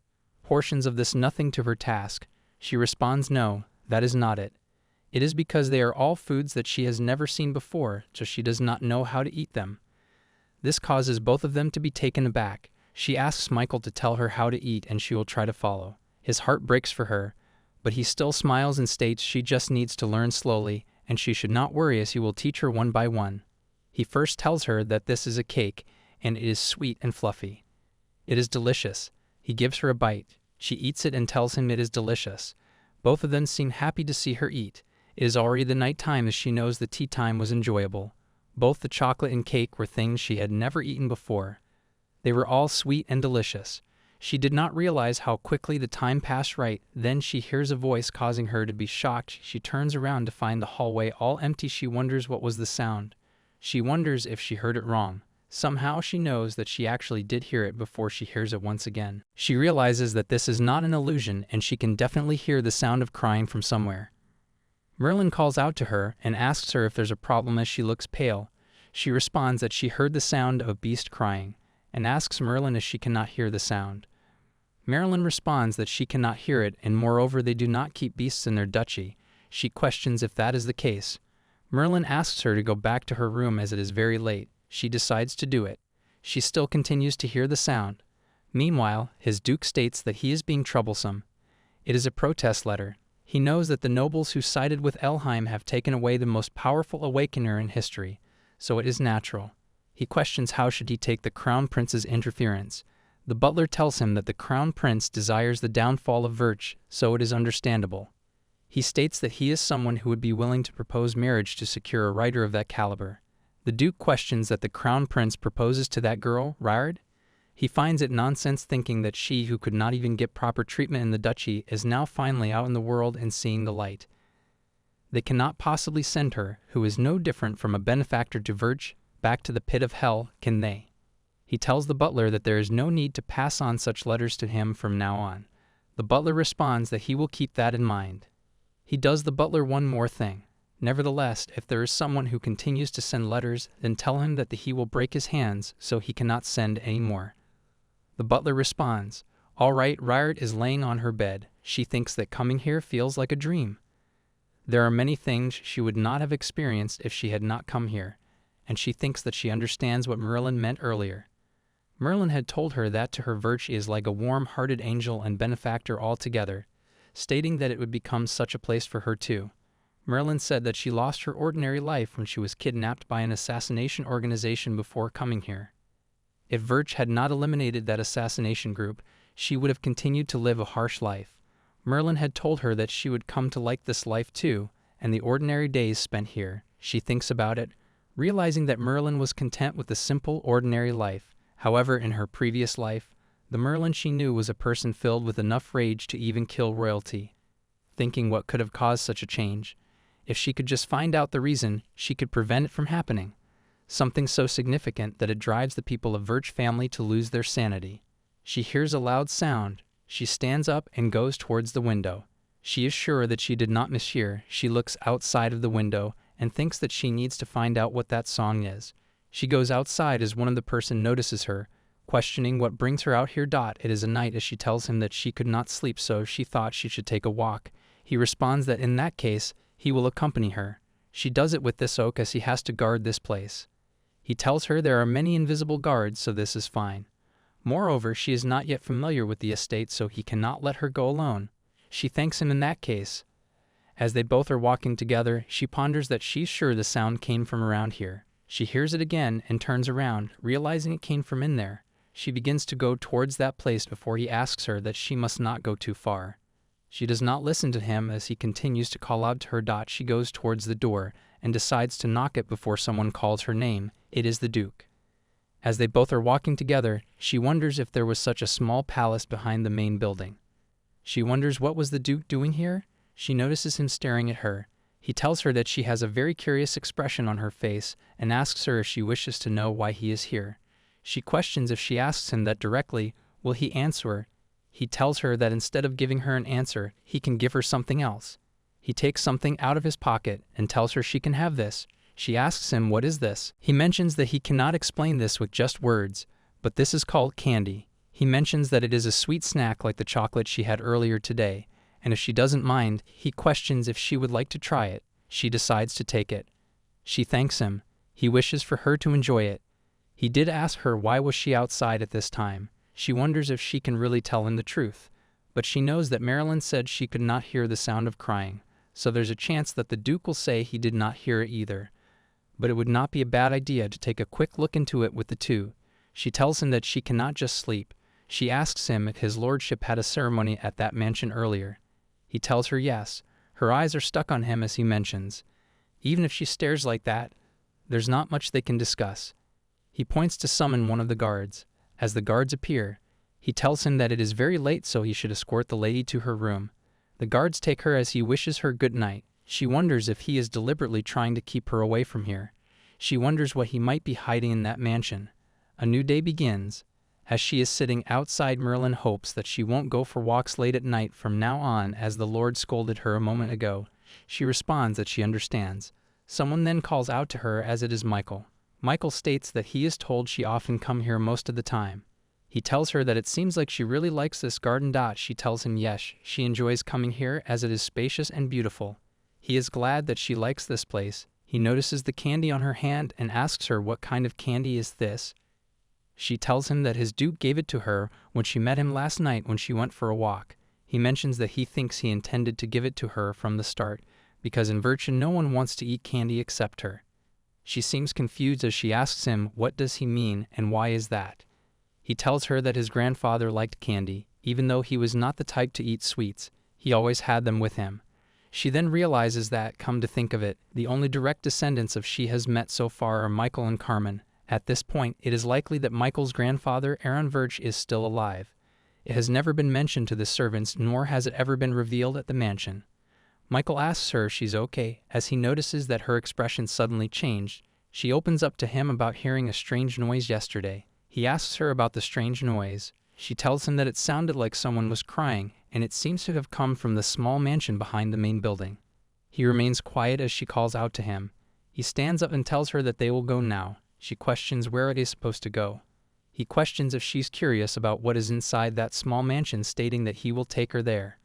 Merlin tells him that is not possible, mentioning that is very dangerous and she's afraid that he might get hurt. Michael thanks Merlin for her concern, stating that it saddens him that she cannot trust him. She apologizes to him, telling him that was a foolish act on her part. He tells her to not worry as he will make sure Merlin does not have anything to be concerned about. He asks Ryard if they should go now as he holds her hand. As they both stand in front of the building, he takes the key out and wishes that she would not be too surprised. He opens the door and he asks her to promise him that if anything happens inside, she will hide behind him no matter what. She finds it very cold inside. She wonders what is inside as she shivers. Michael places his hand on her shoulder and tells her there is nothing to be afraid of as he is here. She tells him yes and thanks him. Right then they both hear a voice. She notices a man tied up. Michael tells her to say hello to that person, as this is his grandfather. She was shocked to know this person is the former head of the Verch family. She wonders, how did he end up like this? Michael responds that it is madness. A few years ago, he was definitely healthy. They did not know why he became like this or how he can be cured. Normally, they would have killed him as soon as the madness appeared, but his father ordered them to just confine him. She takes a better look at him, noticing bloody sure eyes, fangs that have grown like an animal. She then thinks of these symptoms as in the first world initiated by the Verch family, although the Imperial family and Elheim, who received the declaration of war, were relaxed once the war began. They were brutally defeated by the Verch family. The one many feared during the war was Michael, who was called the demon of the battlefield, the Grim Reaper. When everyone was terrified, knowing there was no way to stop him, the Crown Prince spoke, questioning how about using this border? Anyone who consumes this powder will go mad and rampage. It is a drug that turns people into mad beasts, no longer human. At that time, the Crown Prince failed to use the black powder on Michael Verch, and not long after, it was revealed that an awakened of water could remove the water from the body. In her previous life, the only one who had the black powder was the Crown Prince.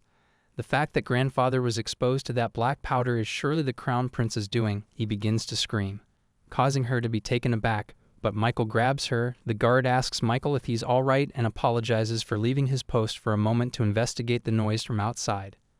Michael tells him that they're all right. He's glad that they're safe. They both think about who quoted me, that she came with Michael. Looking closely at her, Michael tells them that their lingering gaze is unpleasant, so they should take it away, questioning why should not they treat her first.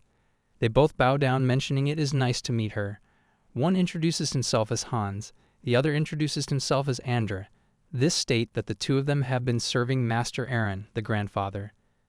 They mention that he is their benefactor who took in Merlin and them. Even after he became like this, they could not leave his side. Michael asks her if she's okay, mentioning that she does not look well. She tells him it is just that she was a bit startled. She thinks that if the Crown Prince used the black powder on him, then he would have used someone that Aaron trusted the most, being aware that one of these two is likely a spy. Meanwhile, the Crown Prince states that of all things, it had to be an awakened one, finding it troublesome. He thinks that if he had known, he would have brought them over to the Imperial site earlier instead of them going to the Verch side. He went as far as to mess with Michael Verch's eyes by destroying an entire city.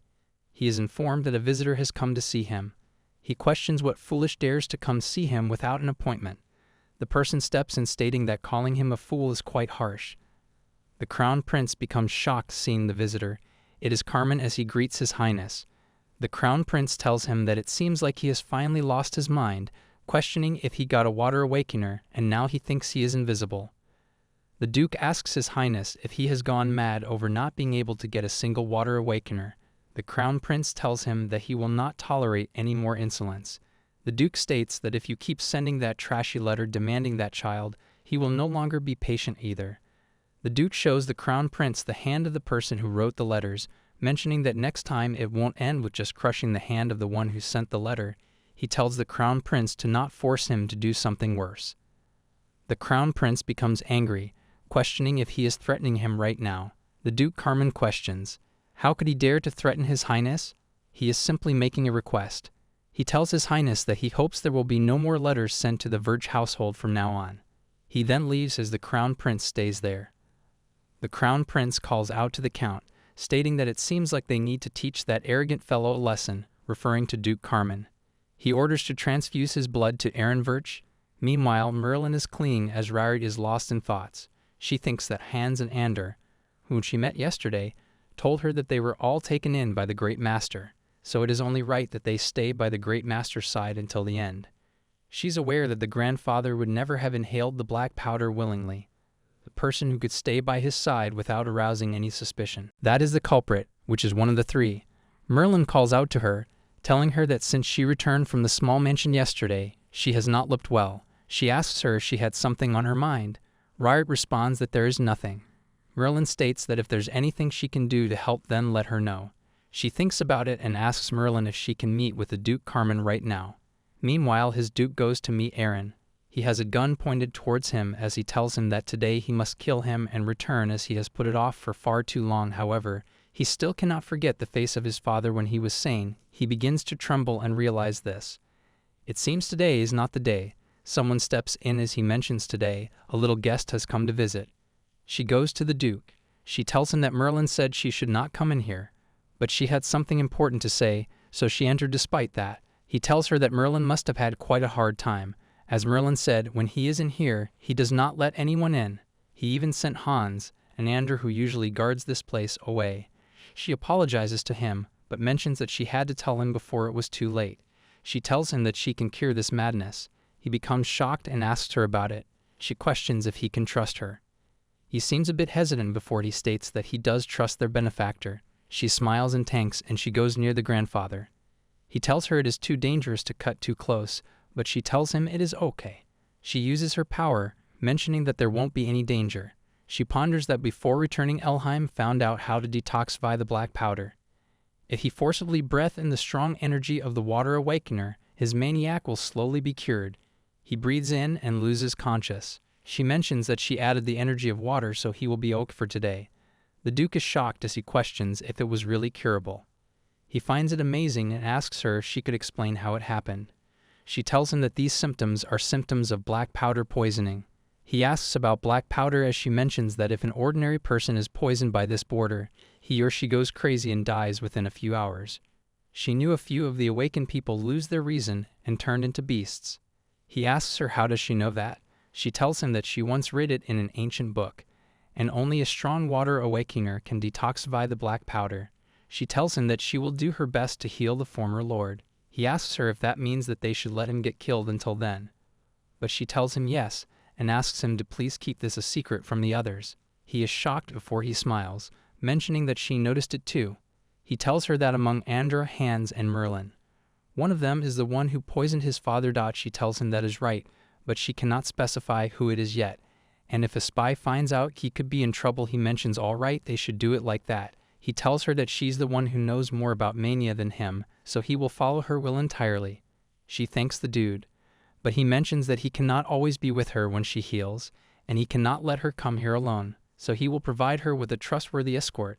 The next day, she steps down as it is Michael who extends his hand towards her and asks her to carefully step down. She questions so he is the escort knight assigned by the Duke.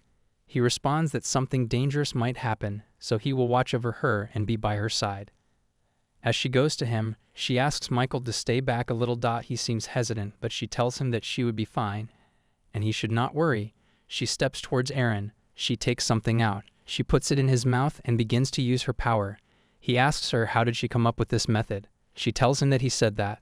The grandma likes candy. She knows that even if he is mentally unconscious due to mania, she thought his original instinct would remain.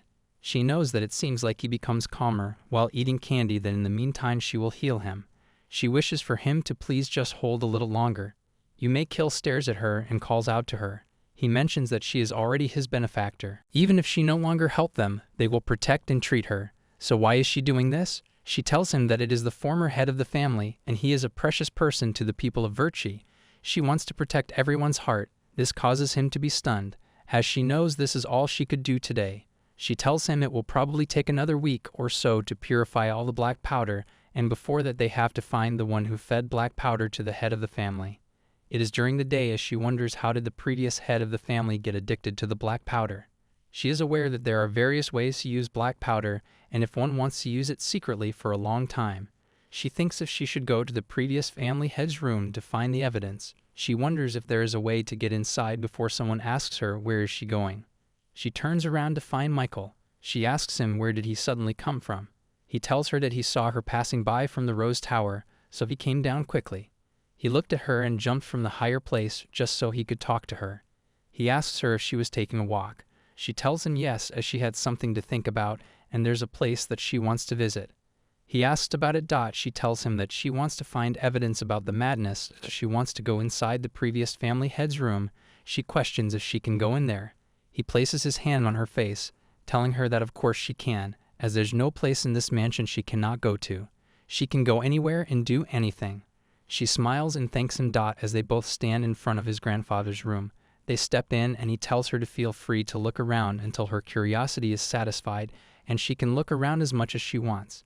He tells her that his grandfather started going mad about a year ago, and in that case he would not have used his room for a long time, stating that the room is quite clean. She questions if anything has changed in this room since then. He responds not really. She notices some books and wonders if this is an ancient book. She knows that is something one cannot even see in Elheim. She asks him if she can borrow this book. It is a book she always wanted to read. He tells us of course she can, but she is unable to reach it. He smiles and helps her. She turns to find him really close to her. He asks her why is her expression like that. She questions what about her expression. He mentions that her face is slightly red, or he questions if it is just his imagination. He steps more closer to her before she hugs him. He begins to blush and asks her why suddenly. She tells him she just wanted to do something because she likes him. He begins to get stunned as she asks him if that is weird. He responds that it is not weird at all. He extends his hand towards her, questioning that if she wanted to do something, then how about they do this? He places his hand on her face and kisses her. The guard, noticing this, becomes awkward, apologizes. He asks them to not mind him and continue. They both become awkward, realizing that Andrew was here. Michael deep down ponders that Andrew is dead. She questions why did Andrew come here instead of merely He tells her that this room is cleaned alternatively by Merlin, Andrew, and Hans. She thinks about it before she notices some candies and asks him what is that. He tells her dose or candy stand the grandfather liked, and even though father told him not to eat them because they are bad for his health, he would collect them like this and eat several a day.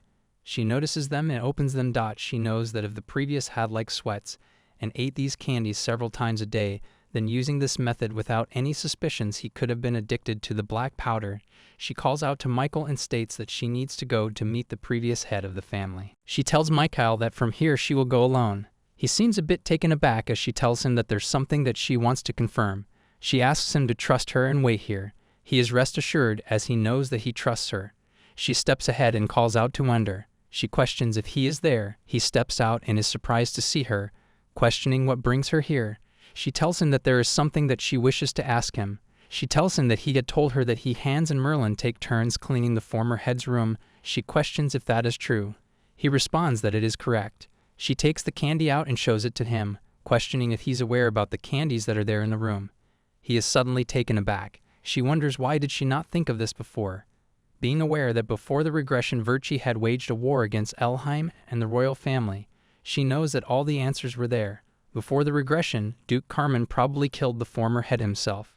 He likely thought that was the only way to help him. After that, when Vert realized that the former head's madness was caused by the royal family, he declared war on them. There were rumors of skilled assassins in that war. Odd-eyed Merlin, cat-eyed Andrea, and another person without a name. She is aware that she has never heard anything about Hans. He asks her what brings her here at this hour. She tells him that she came to see the former head and asks him if his madness is severe today. He responds that there is no change today either, but she must have run into Andrew on her way in here, and he mentions that he should go out and scold him for letting her come here alone. She tells him that Hans seems to be very close with Andrew. He smiles as he responds. Ever since Master Aaron saved them, they have been serving him together. They'd have spent a long time together. She tells him that he must have checked the former had meals for harmful substances as well. She wonders if there were any harmful substances in it. He responds that Andrew is the one who handles all the meals, not him, and questions if there is a problem with the meals. She tells him to be precise, the problem is not with the meals. She shows him the candy, stating the problem is with this candy. He is suddenly shocked. She tells him that the candy was found in the former head's room. She asks him if he knows anything about it. He has a frightened expression on his face as he responds that this is the first time he has seen this candy. She tells him that he is still denying it to the end. She tells him he was the one who brought this candy into Virch, to poison the former head with the black powder. Andrew had told her that this is a candy Hans picked out and brought himself, mentioning that black candy is rare, so he remembers it, and even after Master Aaron became like that, Hans would give this candy to him directly. She tells him that he was afraid that the Master Madness might clear up. That is why he periodically gave him candy coated with black powder. She tells him that they also found a large amount of this candy coated with the black powder in his room. He realizes that he has been caught and turns around. She notices something in his hand as she wonders what is he trying to do, thinking if he is planning to feed that to the former head. She yells at him to stop before anything. Michael arrives and hits him. Michael tells her that he came in to protect her in case something dangerous happened, and he's sorry he could not keep his promise. Duke Carmen also arrives, mentioning that he cannot just stand by and watch someone important to him be in danger. She asks him how did he get here. He tells her that he heard from Michael and he was worried something might happen, so he came. She is worried, as she can feel that Michael and the Duke both care deeply for her. It is a warmth she has never felt in Elheim. She thanks him. The Duke then steps towards Hans, stating that finally he has found out who the traitor is. Vicky looks at what Hans was holding, questioning what is this before he realizes it is poison. But he is aware that Virchie is resistant to most poisons, so it would not work. Michael wonders, could it be someone's blood? Ryard tells him that it might react uniquely when it meets the black powder. She tells him that first they should let her completely heal the former head, then she will start the investigation. She questioned if she can completely heal him. She responds yes, she can, as she has thought of a way. She uses her powers. She thinks that today she might be able to cure his madness completely. The former head begins to float in the air. The Duke becomes worried, questioning what is this. It tells that you do not be alarmed, mentioning that from now on she will heal the former family head with this water. She ponders. It means that the powerful force of the Water Awakener is the only way to remove the black powder by filling the depths of where the black powder exists with the power of water, and then removing the powder.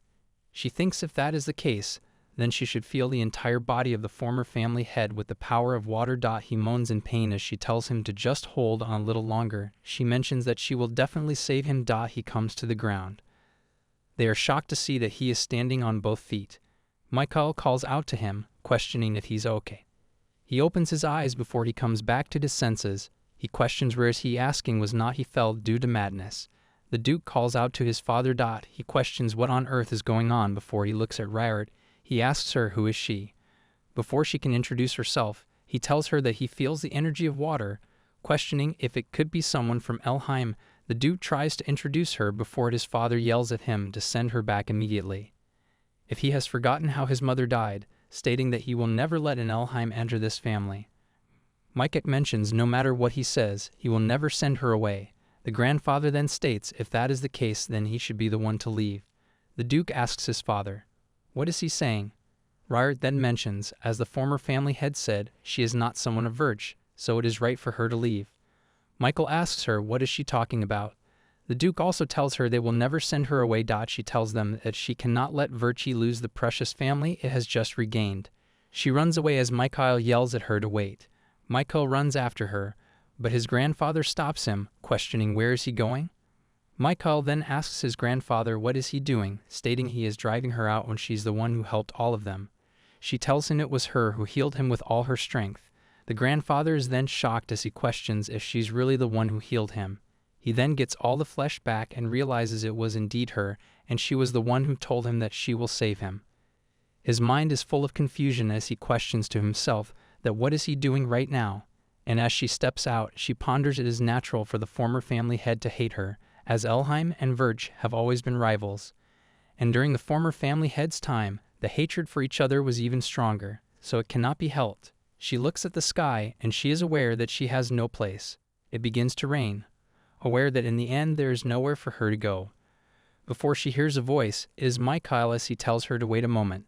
She calls out to him as she mentions she's sorry, but she does not want to cause him any more trouble. He grabs onto her. He hugs her tightly, telling her to not go.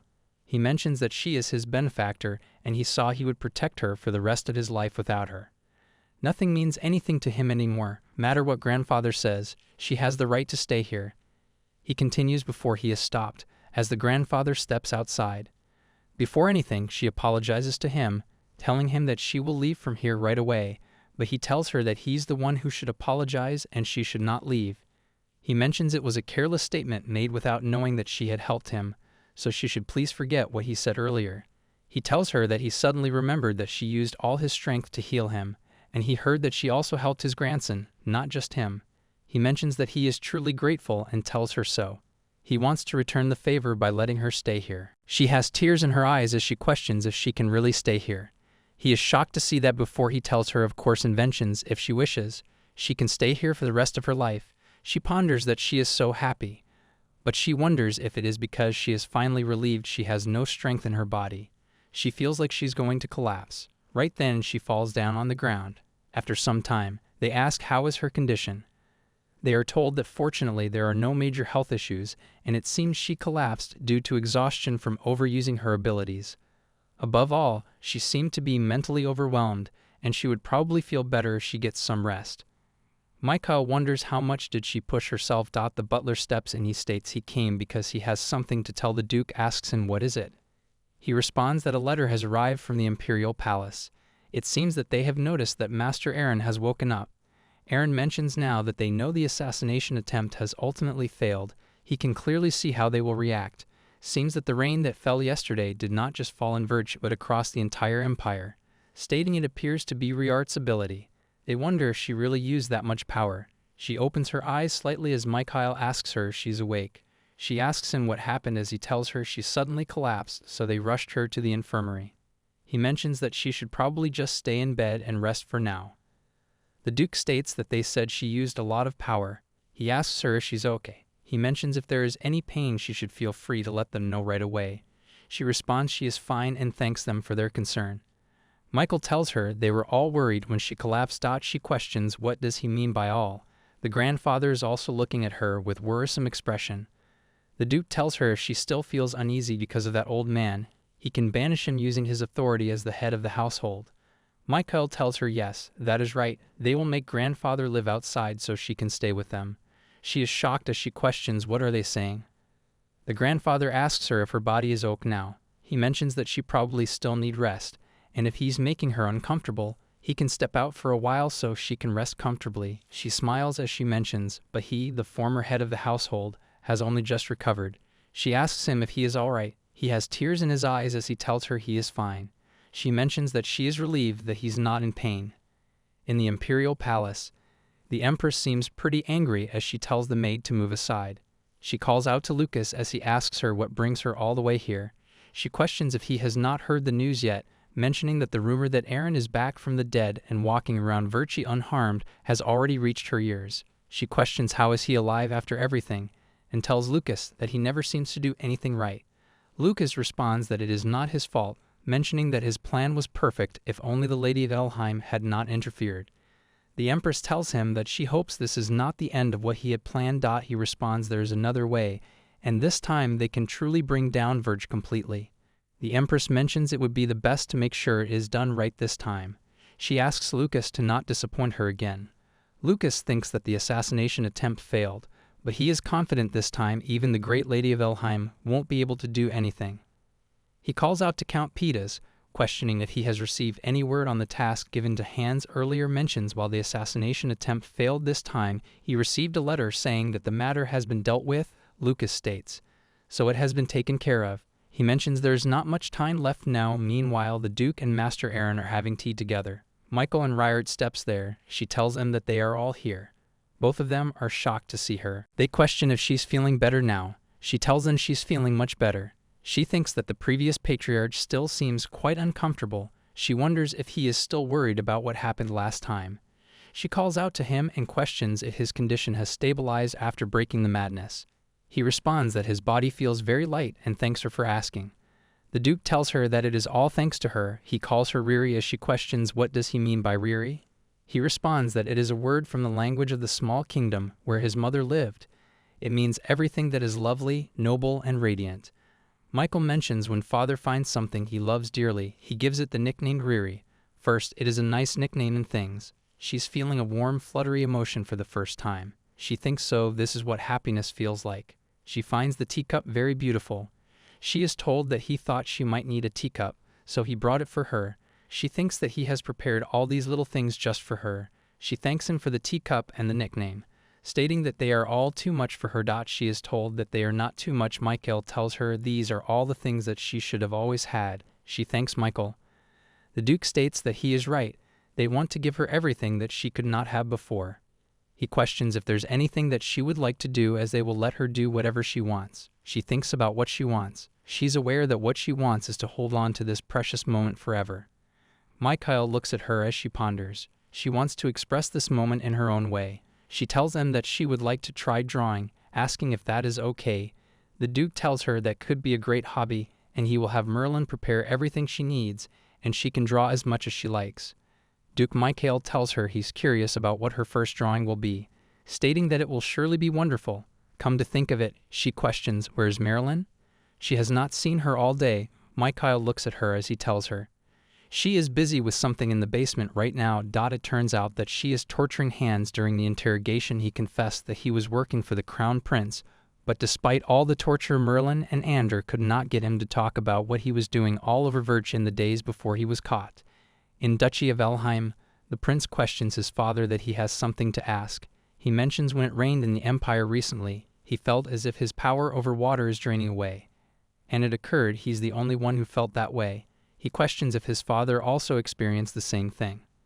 His father is quiet for a while before he responds. Yes, it is true that he felt the same. He questions if it could be that this has happened because Ryrd left Elheim family. His father responds that it is possible. If the power over water completely disappears at this rate, they wonder, what should they do then? Meanwhile, Ryrd is getting ready as she thinks that she overslept again today. She has noticed that she has been sleeping more since she came here. She is aware that she was not like this when she was in Elheim, thinking if that means she has become that much more comfortable here. The maid tells her she heard that she is going on a walk with the young masters today. She responds yes, though it is more like a patrol than a walk. The maid stays still to see the three of them walking together side by side. The atmosphere has improved since she arrived. She questions to the maid, what was it like before? It turns out that the young masters care for and respect each other, but there was always a certain distance between them. It was a bit of an awkward atmosphere, and she's really happy with this change. Now she believes this is a change only she could have brought about. The man thanks and tells her as she requested, she has prepared the drawing tools and she can feel free to ask whenever she needs them. The maid also asks her if she has decided what she will be drawing. She thinks about it as Michael comes into her mind. She tells the maid it is a secret for now and she will tell her later. The maid mentions that she's looking forward to it and she's really curious about her drawing. Now that she thinks about it, she heard that the maid was interrogating Hans questions if she has found anything new. The maid responds yes, they have figured out what the liquid Hans was carrying is. She asked what was it, and it turns out that it was human blood. Judging by the unusual mana structure, it is presumed to be from a direct line of the royal family. It is highly likely to be the Crown Prince blood, and when she trusted the combination of the black powder and royal blood, the black powder immediately released a strong force and exploded. Out that trying to feed that to the former head was an assassination attempt. The maid responds that is correct, and if it were not for her, by now the master would have died. The maid thanks her for saving someone so precious to them. Ryrd responds that she only did what was necessary. Someone precious to Verch is precious to her as well. She then asks the maid if she has learned anything about Hans. She responds now that she mentioned it. According to Ander, Hans kept repeating the phrase tonight at midnight since this morning. Ryrd suddenly becomes alarmed, thinking, could it be that the fire that broke out before her aggression is going to happen tonight? After some time, Mikhail appears, telling her that he has come to pick her up and if she is ready. The male decides to take her leave now. He tells her that she looks beautiful today too. Ryrd seems to be in a sad mood. This causes Mikhail attention as he tells her that her complex does not look good at all and questions if something happened. She wonders if she tells him that the mansion will catch fire tonight, will he believe her? She is aware that the only proof she has is her memory from before the regression and wonders won't he think that it is strange. But she knows that she cannot solve this alone. He then gets down on his knees and tells her no matter what happens he is on her side, and he believes in her, so he hopes she does not worry by herself anymore. He tells her now she have him, someone who can always help her. He kisses her hand and asks her to please share it with him. She then calls out to him. She tells herself yes, this place is different from Elheim. She has people she needs to protect, and they always believe in her. She mentions that it might sound ridiculous, but at midnight tonight there might be a fire at the Verch mansion. Michael is suddenly shocked as he questions if it could be Hans. She tells them that Hans has been wandering around the mansion, so there's a chance he's involved in the fire. She tells him that. She tells him that she also has a strong feeling that it might happen today. She was planning to look around Verch during her walk. He stares at her for a while before he tells her that if a fire breaks out, it would be very dangerous, and they need to check it out as soon as possible. He tells her that they should tell father and grandfather and search together. She is stunned to realize that he trusts her. He smiles at her and tells her of course he promised to do so. She wonders if this is how it feels to be trusted unconditionally. She is really glad that she met Mikhail. After a while, as they are on a walk, the Duke asks her if she has any idea how Hans might trigger the fire. She tells Sam that she thinks he might use ancient magic. The Cornfields has attacked Virtue multiple times using ancient magic, so it is likely he will try a similar approach this time. The problem is how he plans to use the magic this time.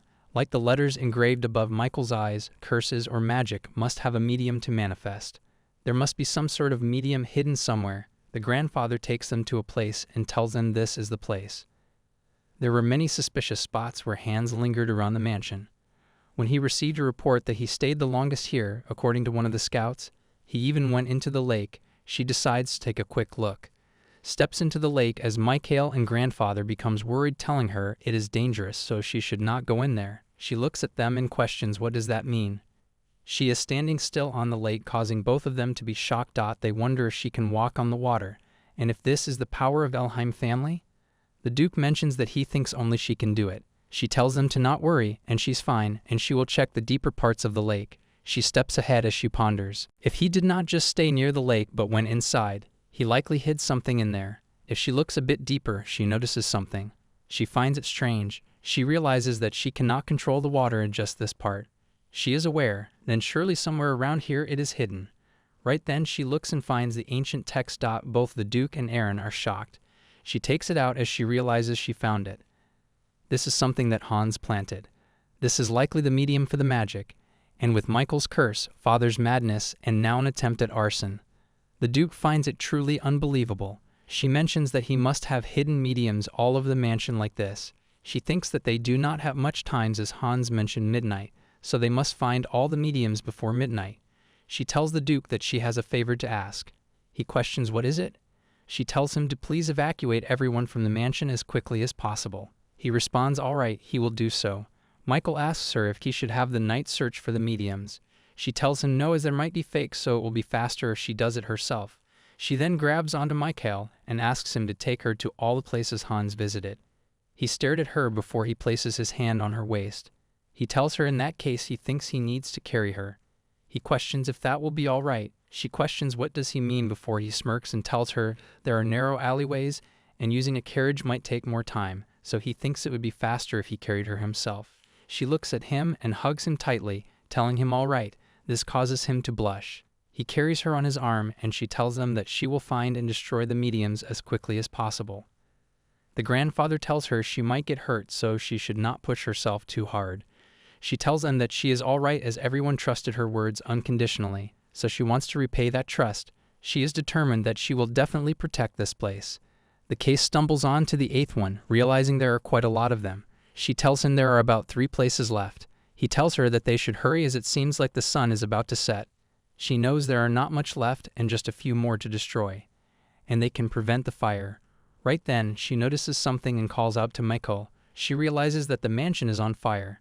Understanding that there was a place they missed, Michael tells her it will be all right, as father must have already evacuated everyone from the mansion so that small fire will be put out soon without anyone getting hurt. He tells her to not worry too much. But she trembles before there's another explosion. It's on that area where that death power of the Virch resides. He knows if that power were to be released. She then questions what happens if it comes out. He tells her that that power does not affect direct descendants, but for ordinary people, just a touch can be futile. That is why even the Virch people never approached that area. The imperial family probably set the fire there, hoping that the power would be unleashed and wipe out the Virch people. He writes in anger. He's aware if things go wrong, that power could spread throughout the empire. They would not go this far just to kill ordinary soldiers or servants. He then tells her that they are targeting her. She knows before her regression the only place that burned was the mansion. Be aware that because of her, the future has changed. Walter appears, telling her that the dead power is about to be released and she needs to get out of here immediately. She asks them if he wants her to escape alone. He tells her yes, as the young lord will be fine, but she won't survive the death power. Luckily, there is an awakened one in Virtue, who can transport over long distances. They should be able to move at least one person. She then asks Walter what about him, and Merlin and other servants. She questions what about the other people in the mansion. How could she escape alone?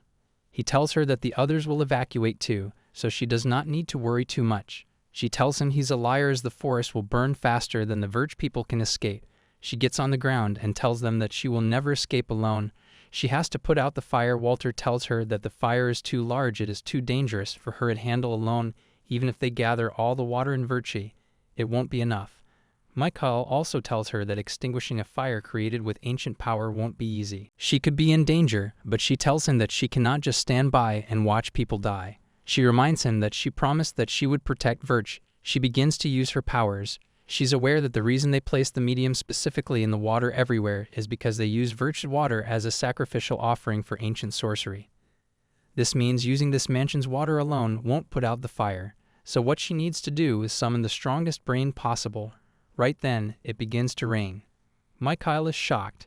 He is aware from the beginning he said he would protect her, and in the end he thought he was the one saving her. But in reality, ever since the moment he first met her, the one who was saved was not her but him. She looks at him as she smiles. The prince decides to go to his room. The other one joins him. He's aware that since that day he has been in Riart's room every day. He still cannot believe it to have the true hair taken right in front of him. Maybe this time they might receive a reply. But he is aware that even so, it is true that among those left in Elheim, Ryan's power is the strongest. Aware that Elheim family still needs Ryan, he tells them that they should send another letter to the Verch family. Maybe this time they might receive a reply. Right then it begins to rain. He wonders why is it raining before he feels something. Realizing this is the same symptom as before, he feels like his power is disappearing. He falls down on the ground. He wonders what if this power disappears too. Is hurting before Ryan states that he can see that Elheim becoming a powerless land is not far off. A few days later, Riart knows that a lot has changed from the previous life. The people of Verchi are now safe and everyone is at peace. She is really relieved that she can protect this place, but even after making it rain so heavily, she doesn't feel any loss of scratch in her body. Instead, she feels like the energy of the water is rising within her. It is as if she has regained something which she had lost. She thinks perhaps she might have taken all the power of the people of Elheim. She hears something as she turns around to find a silver fox. She gets down and pats it. She finds it really cute and questions where did it come from and if it is lost. Michael follows after her. He asks her if she's out for a walk. She tells him that she's just out for a breath of fresh air. She questions if this silver fox is the one she raised in Verchi. He tells her that the thing is actually he brought this one from Elheim. He met it during the hunting competition. But he did not want to show it to her readily because it might remind her of the bad memories from there. It has not been fully trained yet. She questions that a little gentle and cute fox need training. He mentions it is quite ferocious, but seeing it so calm now, it seems to really like her. He asks her if she really likes the fox too. She tells him yes, she likes it, it is so cute. He smiles telling her that he's glad, and then he asks her that how is she feeling. He thinks that grandfather and his father would be in an uproar if they heard she's out for a walk. She tells him that she's fine and mentions both of them worry too much about her. He then placed his hand on her. He tells her she knows that he's the one who worries most about her. He mentions actually he hopes she never falls into any kind of danger again, but if such a situation comes again, he knows she will make the same choice. So next time he wishes for her to stay like this with him, and remember that he will protect her by her side in any situation. No matter how dangerous or difficult it is, he does not care. To him she is the most beautiful. She smiles and mentions that she will remember and thank him. She knows instead of saying no to do it again, he told her to stay together. That feeling is so reassuring and warm. The butler appears. They ask him what is the matter. They are told that the Duke has summoned them, he said. There are matters to discuss. They both step in. He asks Riart how is she feeling right now. She responds she is feeling very light and thanks him for his concern. Michael asks him what is it that he needs to discuss. He responds it is time to pay off the debt. She questions if it is about the Imperial Palace, and he responds yes, as he plans to set fire to the Imperial Palace.